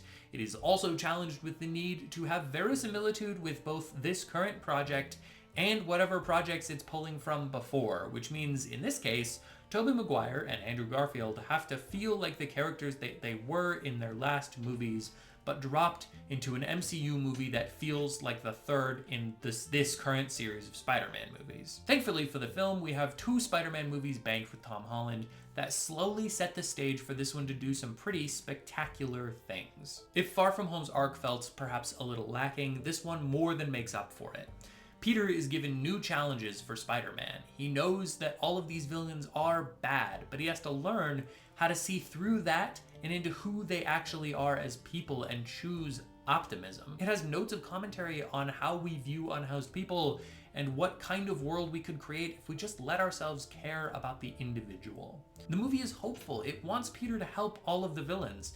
It hopes that he can succeed even in the face of all the risk. And for a moment, it works. All of these tragic characters are seeing the light of redemption for a brief, shining second, and then Aunt May dies. A character that we all assumed was completely safe because they've built her up to be one of the core members of the cast in this trilogy. A character who serves a true purpose for Peter by being alive, making her feel immune to plot developments. I should also mention that the shock of all of this comes not only from the actual event, but from the placement of it. It isn't at the end of the movie as some final resolution note. It's also not at the beginning of the movie as an inciting incident. It's smack dab in the center of the film, after a profoundly fun second act fight sequence. It's a brilliant choice because it throws the audience completely out of sync with the movie, just in the same way that Peter is thrown completely off guard by what happened. This isn't supposed to happen, and even if it does, it's not supposed to happen like this. And in the wake of that moment is when we introduce the other Spider-Men. Really? Whoa. The pillar that holds this movie together is not, ooh, look how fun it is to see a guy we know. It's the story of a superhero trying to do the right thing and getting punished for it over and over, which, if you ask me, sounds a hell of a lot like a Spider-Man story. While we're on it, this is a good time to talk about the other 2 Spider-Men in this movie. The only element that I'm not entirely sold on here is the choice to not develop these characters in their own universe before bringing them here. It's kind of an awkward implication that they just didn't change at all in the last 5 to 10 years. Ironically, the thing that makes this trilogy difficult to watch cohesively is the exact thing missing from these characters. That'll do it. However, it is inarguable that they feel distinct from each other. Watts and co. are careful to recreate the suits lovingly and accurately. They're given a different tone of voice in the writing. These are not the same as Wolverine in Deadpool 3. They are clearly the characters that we know and love, the ones that we grew up with. And so watching them interact together, help each other, learn from each other, fight together, It all just feels so right. This is not a cameo fest. It is, but it isn't. Their first scene with all three Spider-Men together, they have to meet Peter Parker where he's at, in the throes of grief and loss, and pull him up. They're there to serve a purpose in the arc of this Peter Parker, not just to sell toys. And in much the same way, they get small moments with several of their villains, healing their wounds. There's even an incredible sequence where Andrew Garfield gets to make up for his past mistakes and catch MJ in the way that he tried so hard to do with Gwen. If you've seen Amazing Spider-Man 2 and you don't tear up at that scene, I'm very worried about you. I'll even give the prosecution this. Spider-Man No Way Home should not work. It should feel trite and cheap, but by the grace of God and the immensely lesser grace of John Watts, Chris McKenna, and Eric Summers, the movie is a character-focused story that involves the ones that we love. It weaves them into the story and gives them something to do, and at the end it gives Peter Parker the opportunity to repeat the past mistakes of the others and allows them the chance to show him the right path. The path to being Spider-Man. The oft-repeated sentiment around this movie is that it quietly closes a 3-film origin arc. And I would argue that that is undeniable. Some who want to just get to the Spider-Man early may find that frustrating, but me, I far prefer the emphasis on character, taking its time to highlight who Spider-Man is and what he values. And I should also mention, the action sequences are not lacking. It is a character story, but the action is so fun and creative in this movie specifically. It's the best it's ever been. This trilogy of movies is not perfect. It has its detractions and complications, but I hope that today I have shown how they are, in fact, good, nay, great takes on what Spider-Man can be, while also being wildly entertaining superhero films. The Holland Spider-Man movies are all good, individually and together. And as of next week, they will be a pivotal piece in proving my claim that we're almost done. This is almost it. The end is near. Not of the world or anything. What? I don't think so. I guess I don't really have any inside information on that. Anyway, the series is nearly over. We just have 2 films left to make my case, and I could not be more thankful that it is these 2 films. It was not a given that I would be granted such an easy win for my final day in this here cyber court. But here I am, defending the Spider-Verse movies of all things, the most defendable movies of all time. Your Honor, I am so very close to having proved beyond a shadow of a doubt that...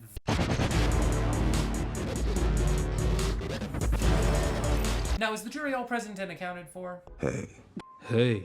Do I, have web on my face? What's the deal? Amazing. Ladies and gentlemen of the jury, I'll get right to it. The Spider-Verse movies are some of the most impressive pieces of visual art ever placed in front of my 2 human eyeballs. They have every reason, and I do mean every reason, to entirely not work, to fail, to come across as trite, overstuffed nonsense, and yet they swing gracefully through the emotional character arcs, incredible action sequences, and brilliant subversions to Spider-Man lore that we all know and love.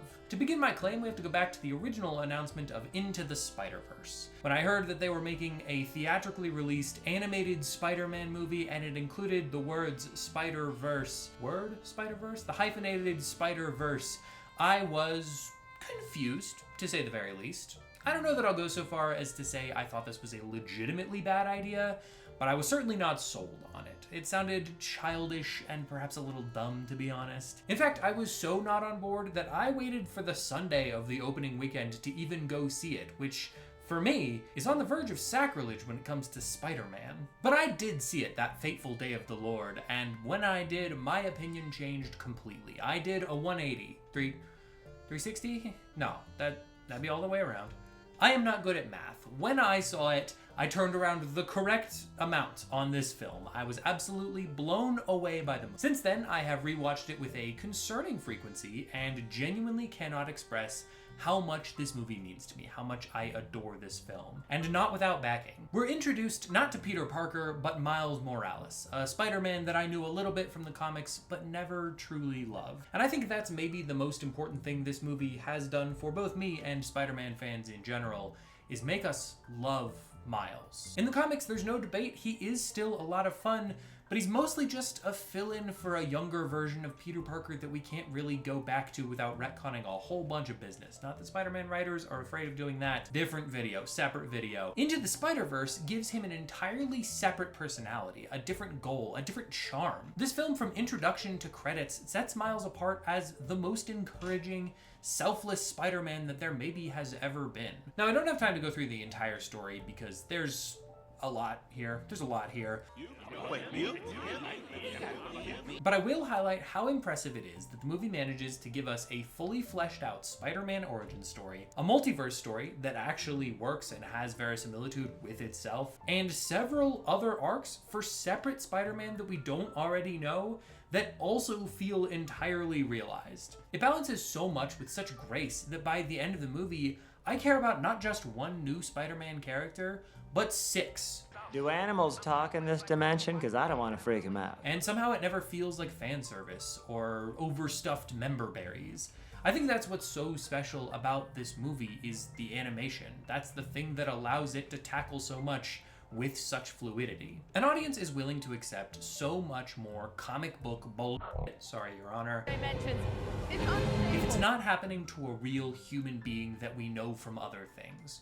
Which is something worth mentioning here. The story and emotions are in fact beautiful, but without the genre-defining, bombastic, exuberantly colorful art style, all of this would genuinely feel like way too much. So much of this movie should feel like they've jumped the shark, and none of it does. And I think the animation is a fundamental part of what makes that work, and possibly the best that digital animation has to offer. The movie, and really I should say the movies, are beautiful in every sense of the word.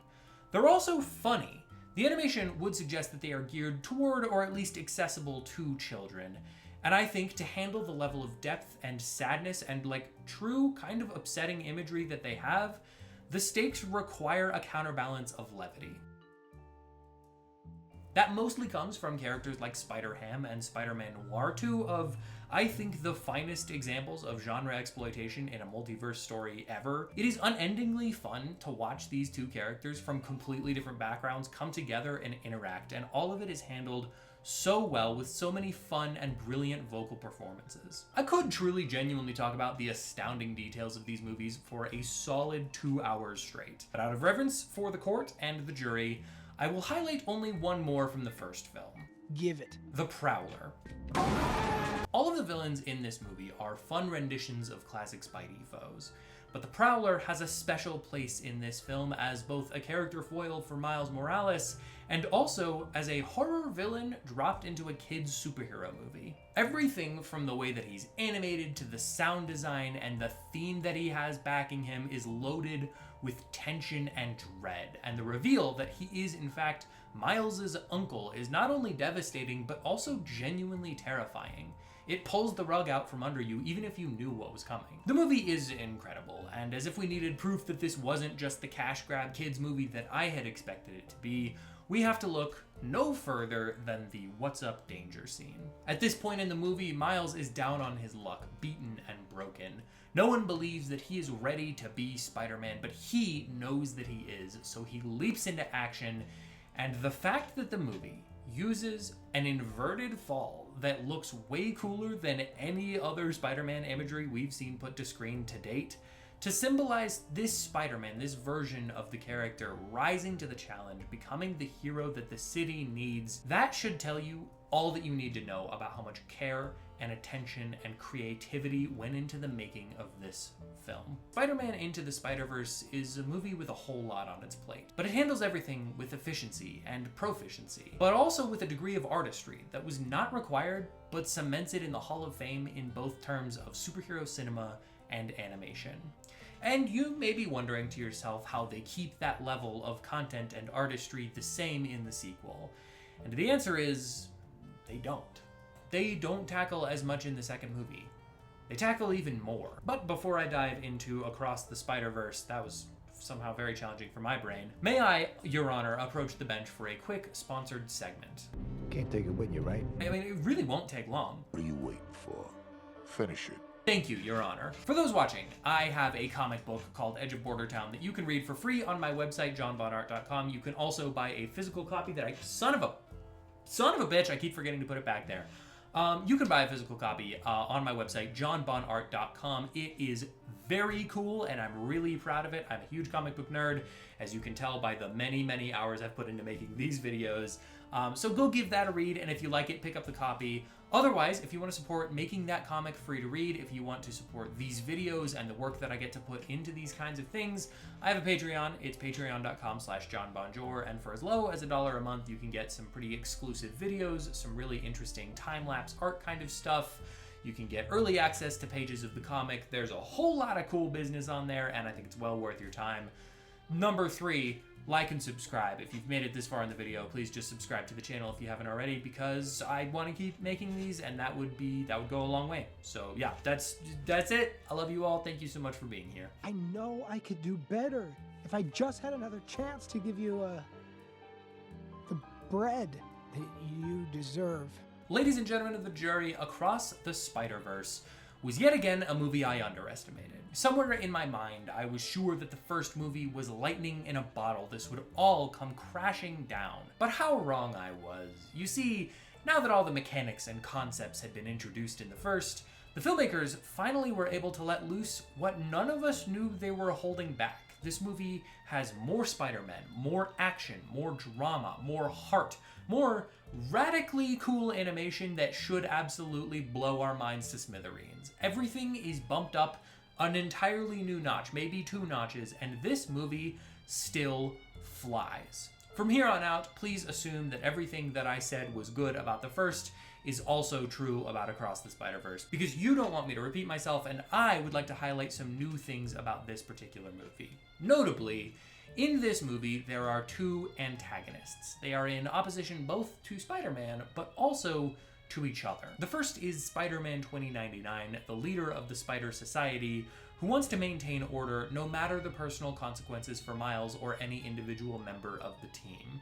I love everything about the handling of this character, from design to decision-making in the story.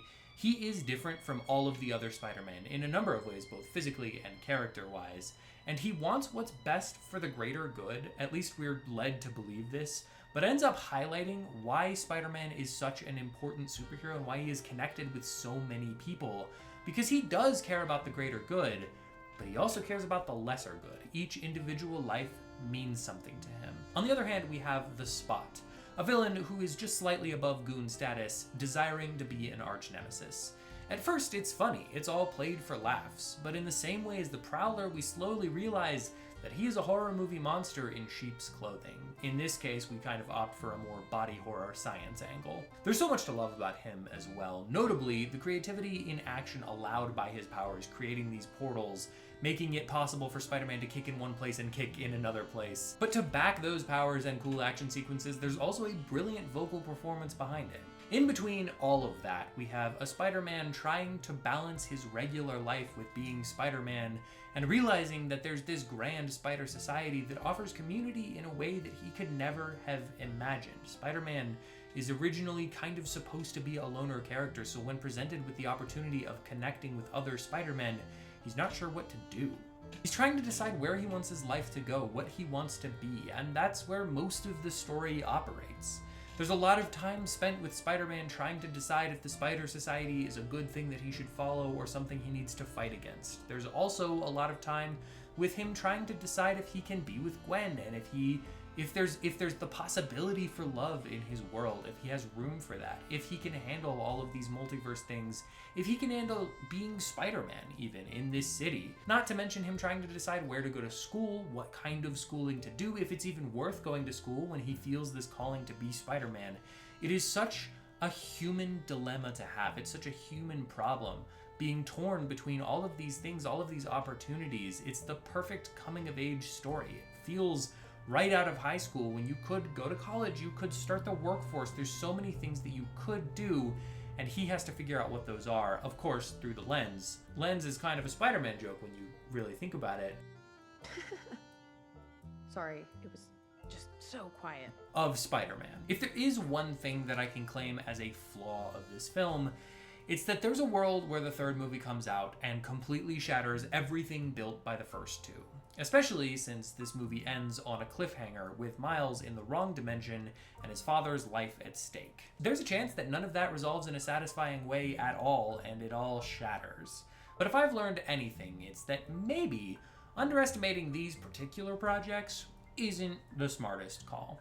Across the Spider-Verse is an emotional odyssey that acts as a sequel, part one, and separate Spider-Man story in a way that should not work, but somehow does. And at the end of the day, that's kind of how I would describe these movies. They should not work at all. So much of them is a gamble, stylistically, story-wise, in terms of the character, but they do work. They work perfectly. These movies are good on their own, they're good as Spider-Man adaptations, and really, they're just great pieces of art.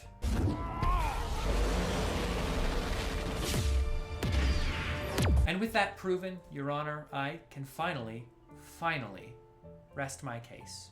I can remove this profoundly warm corduroy blazer and go home, knowing proudly that I proved in absolute fact that there are no bad Spider-Man movies.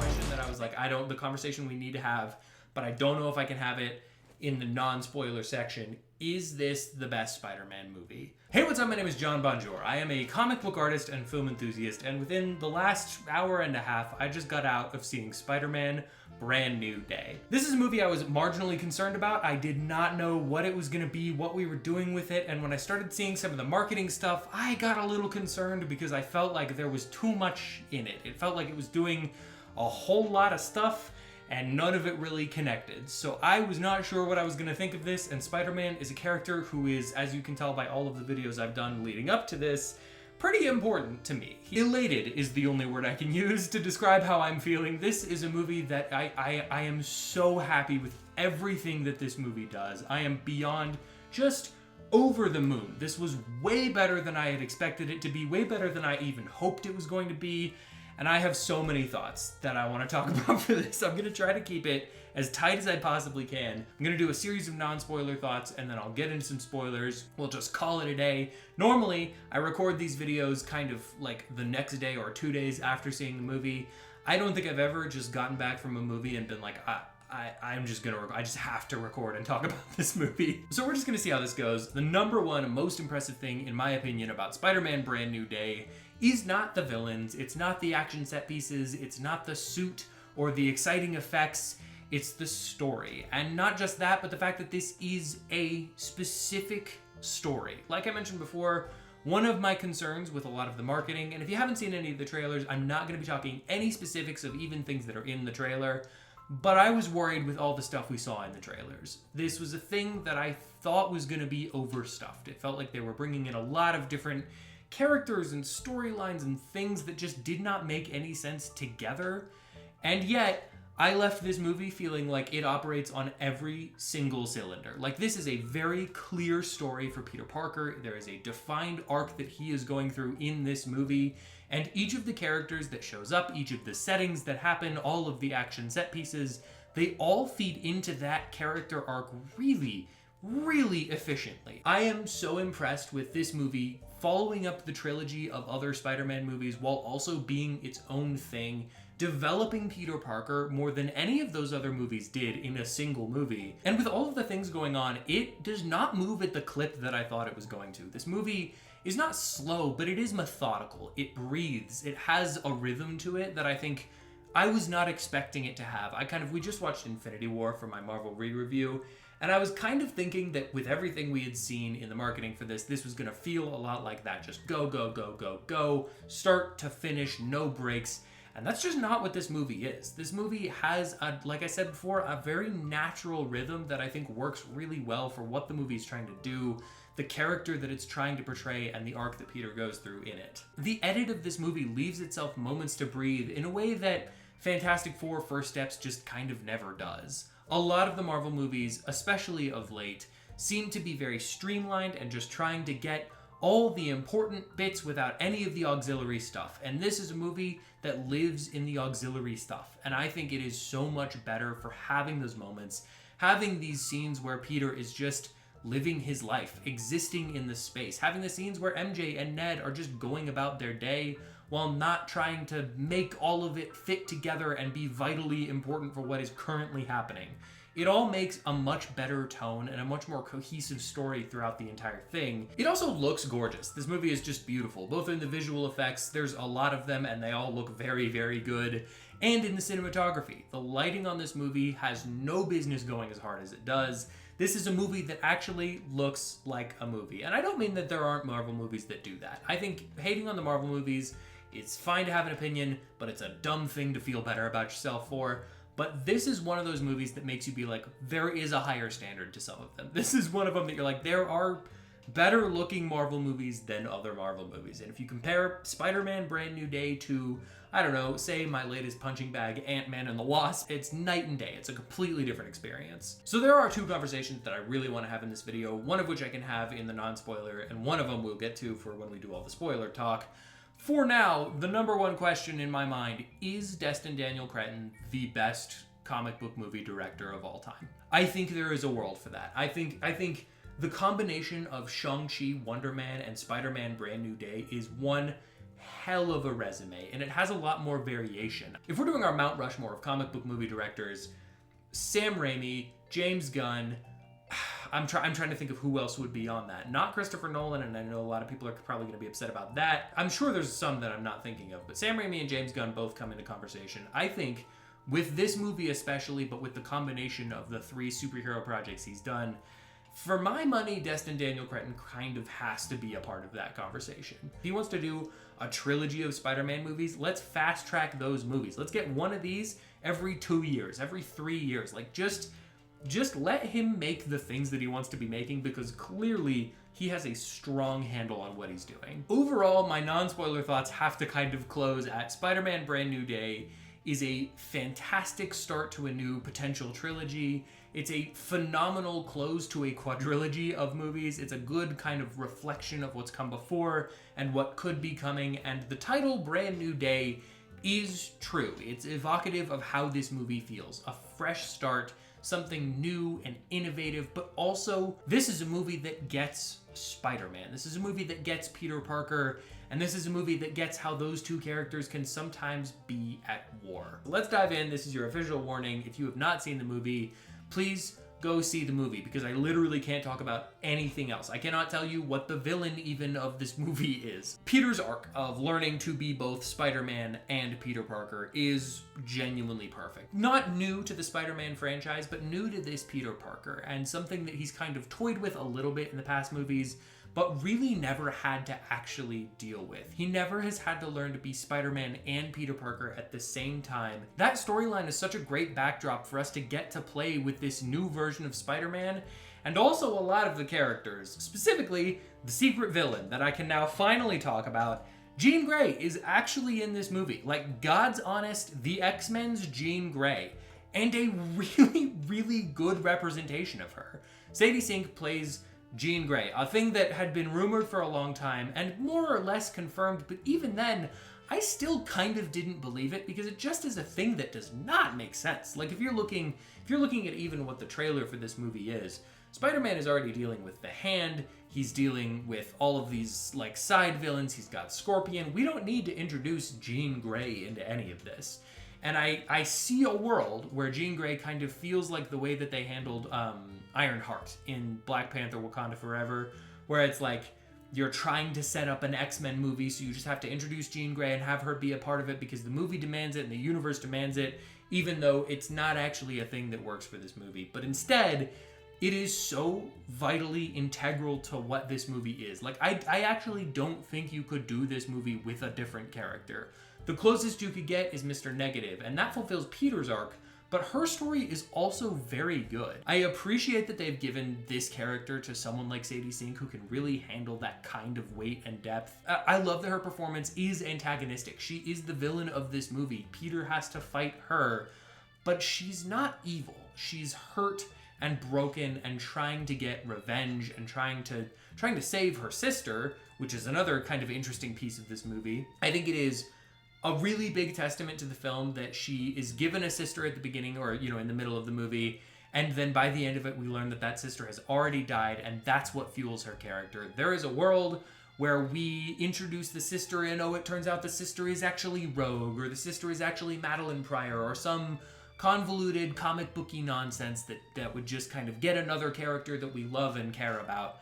I appreciate that this movie has no interest in giving us little Easter eggs that don't go anywhere. It has no interest in just shoving characters into the movie that simply don't fit. Every character, every arc in this movie is reflective of Peter's in some way, and I think Sadie Sink's Jean Grey is a perfect villain for this movie. I also, while we're on her character, I'll just get all of it out of the way, I love the power signature that they chose for her. I love that weird chromatic aberration that they have going on. I love that there is a visual representation of what her power is. And not just that, we are introducing, again, God's honest mutants into this franchise. And it is really cool to see them trait them as mutants. Like Jean Grey. They hint at the idea that they kind of develop their mutant powers later on in life in puberty, as is kind of the way. And they hint that the sister's mom kind of let them go because she couldn't handle it.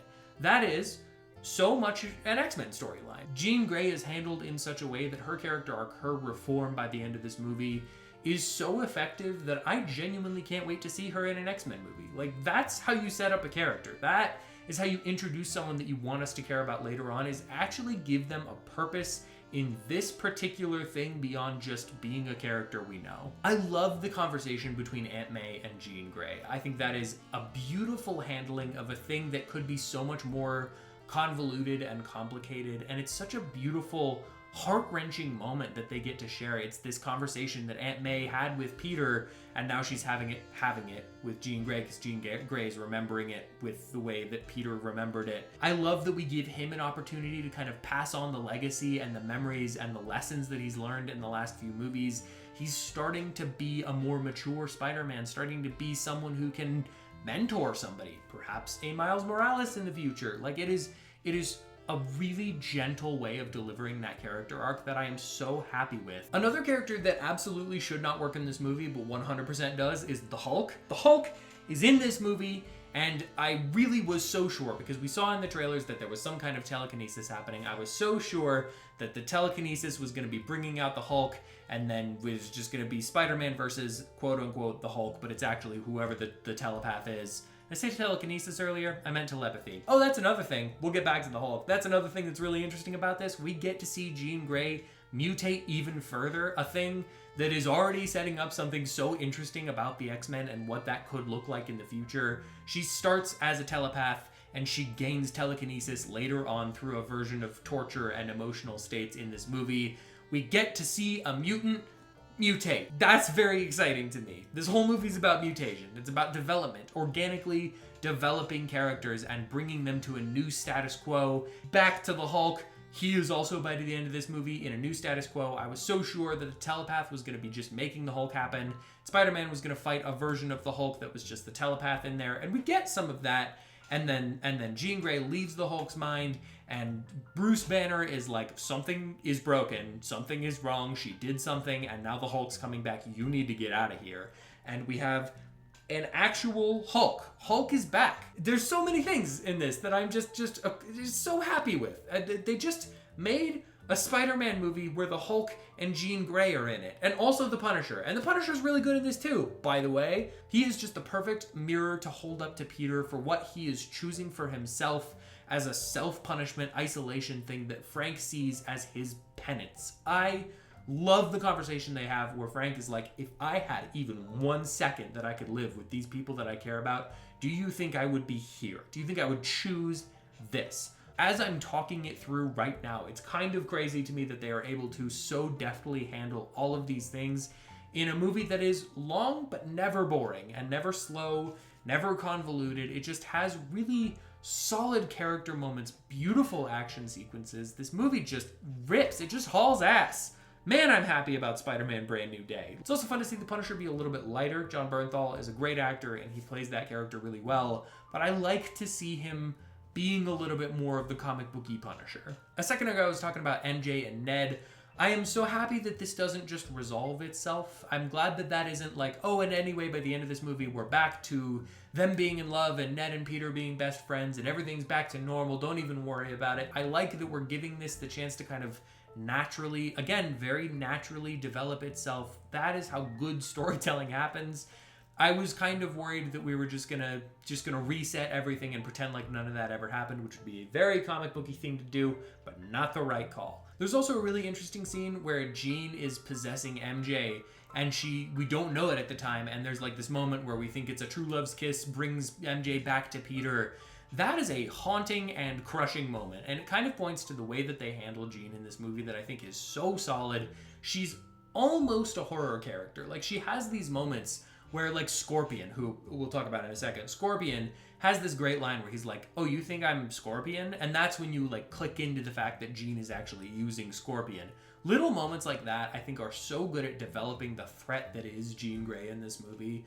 Scorpion is also very cool. Very, very cool. I love that character. I think he's such an interesting villain, and I think they use him exactly as much as you should in something like this. He's not necessarily like a full movie villain. I don't know that he operates on that level. And using him as kind of the B villain for Spider-Man to just do a big punch with, I love that. The second conversation that I wanted to have, and then I will wrap this up because I'm getting so tired. It's very late. It is actually 11:30 Year of Our Lord. The question that I was like, the conversation we need to have, but I don't know if I can have it in the non-spoiler section. Is this the best Spider-Man movie? I cannot definitively say, because I just saw it and I'm kind of riding the high and there's a recency bias thing to be engaged with there. What I can say is that this is absolutely definitively the best Tom Holland Spider-Man movie, and also it is in the top 3 live-action Spider-Man movies. I think the Spider-Verse movies are genuinely probably the best Spider-Man movies, but if we're talking live action, I think there is a world where this is the best movie. I think the things that make a Spider-Man movie the best, the things that are required for a Spider-Man movie to be the best, phenomenal Spider-Man action sequences. And there are several of those. You've got the Hulk scene in this. You have some really amazing swinging around, some of which he has like full control of his powers and some of which he doesn't. Scorpion battle sequence, actually both kind of Scorpion little fights are good. There's the tank scene. There's a lot of very good scenes in this movie, very good fight scenes.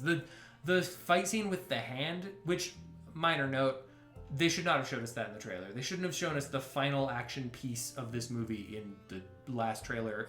It's not the movie's fault. It's not the movie's fault. It is Sony's fault, and it is the marketing team's fault, but it is not the movie's fault. You need a solid character arc for Peter Parker to go through, one where he has to figure out something, some key pivotal piece of what it means to be Spider-Man and or Peter Parker, which we absolutely have in this. You need a good villain, which we have Scorpion, and we have Jean Grey, and we have the Hulk, who is also an antagonistic figure, at least in a little bit.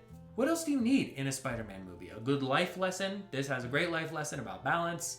Romance. This has got romance. You need a little bit of that soap opera drama. This has the, like, forgotten memories that need to come back to people. Anything you could want from a Spider-Man movie, I legitimately believe that this gives you that. Spider-Man Brand New Day is just such a spectacular Spider-Man movie. I am in love with this movie. Like, the more I'm talking about it, the more I realize just how much I deeply love this movie. I'm trying to think. My favorite live-action Spider-Man... I keep trying to land the plane, and I can't do that, but I'm gonna get closer. My favorite live-action Spider-Man movies are Spider-Man 2 and The Amazing Spider-Man. Those are my top 2. Let's do top 3. Spider-Man 2, The Amazing Spider-Man, very possibly Spider-Man Homecoming. Which means if I am to say that this is better than any of the Tom Holland movies, which I think it easily clears that bar, then we're already knocking out number 3. So Spider-Man Brand New Day would be at least in the top 3. Is it better than The Amazing Spider-Man? 100%. It's better than The Amazing Spider-Man. Okay, so now it's in the top 2. Am I about to land this plane? Let's find out. Is it better than Spider-Man 2? That's what I'm going to have to think on. I really am. Because there are highs in this that I think are higher than Spider-Man 2. The action is more crazy. I don't know if it's more engaging, but it's crazier. The web swinging is beautiful in this movie. I think the arc for Peter might be better in this, but I also think the villain is maybe a little bit stronger in Spider-Man 2. I think just the general cinematography, the look of the movie is probably better in Spider-Man 2. The fact that I can leave this movie questioning whether or not it is the best movie in a series that has my favorite comic book character of all time. No, my favorite superhero of all time. Favorite comic book character is Hellboy. Favorite superhero is Spider-Man. Second favorite superhero is The Thing. Not important, but true. Couple of final notes. I think it is very funny that the Hand is in this movie and Department of Damage Control is like, just nobody talks to them. Now we've talked to them and they're chill. I don't know exactly where we're going with Damage Control. It seems like that is going to be integral going forward. I imagine probably more to the X-Men side of things than the Spider-Man side of things. He's got enough going on. But it is, yeah, it's very funny that they're like, oh yeah, we just have some ninjas now. Like, we just acquired ninjas. Like, that's a thing you can go to Kmart and just get ninjas. I also love that we get character moments like going to Yelena, who the running joke of her office being just like a weird little bathhouse is very funny to me. Spider-Man Brand New Day feels like a comic book run. It feels like reading a comic where there's little kind of sub-stories going on and you pick up little bits and pieces, but the overall thing has something important to say. There's good action set pieces. You see characters from other runs kind of coming in and just interacting with him a little bit before they go on to their other thing. I love this movie. I'm seeing it 3 times this weekend, and I don't know if that's enough. I might have to see it tomorrow, too. I am elated with Spider-Man Brand New Day. If you have seen it, what did you think of the movie? I would love to hear your thoughts on this in the comments below. Do you think it's the best Spider-Man movie? Genuinely, I want to know. Thank you so much for watching this video and checking out my channel. If you'd like to hear more of my thoughts on movies, comics, TV shows, anything of the like, please hit the like button to subscribe and comment down below which you'd like me to review next, or do none of those things because I am not your dad.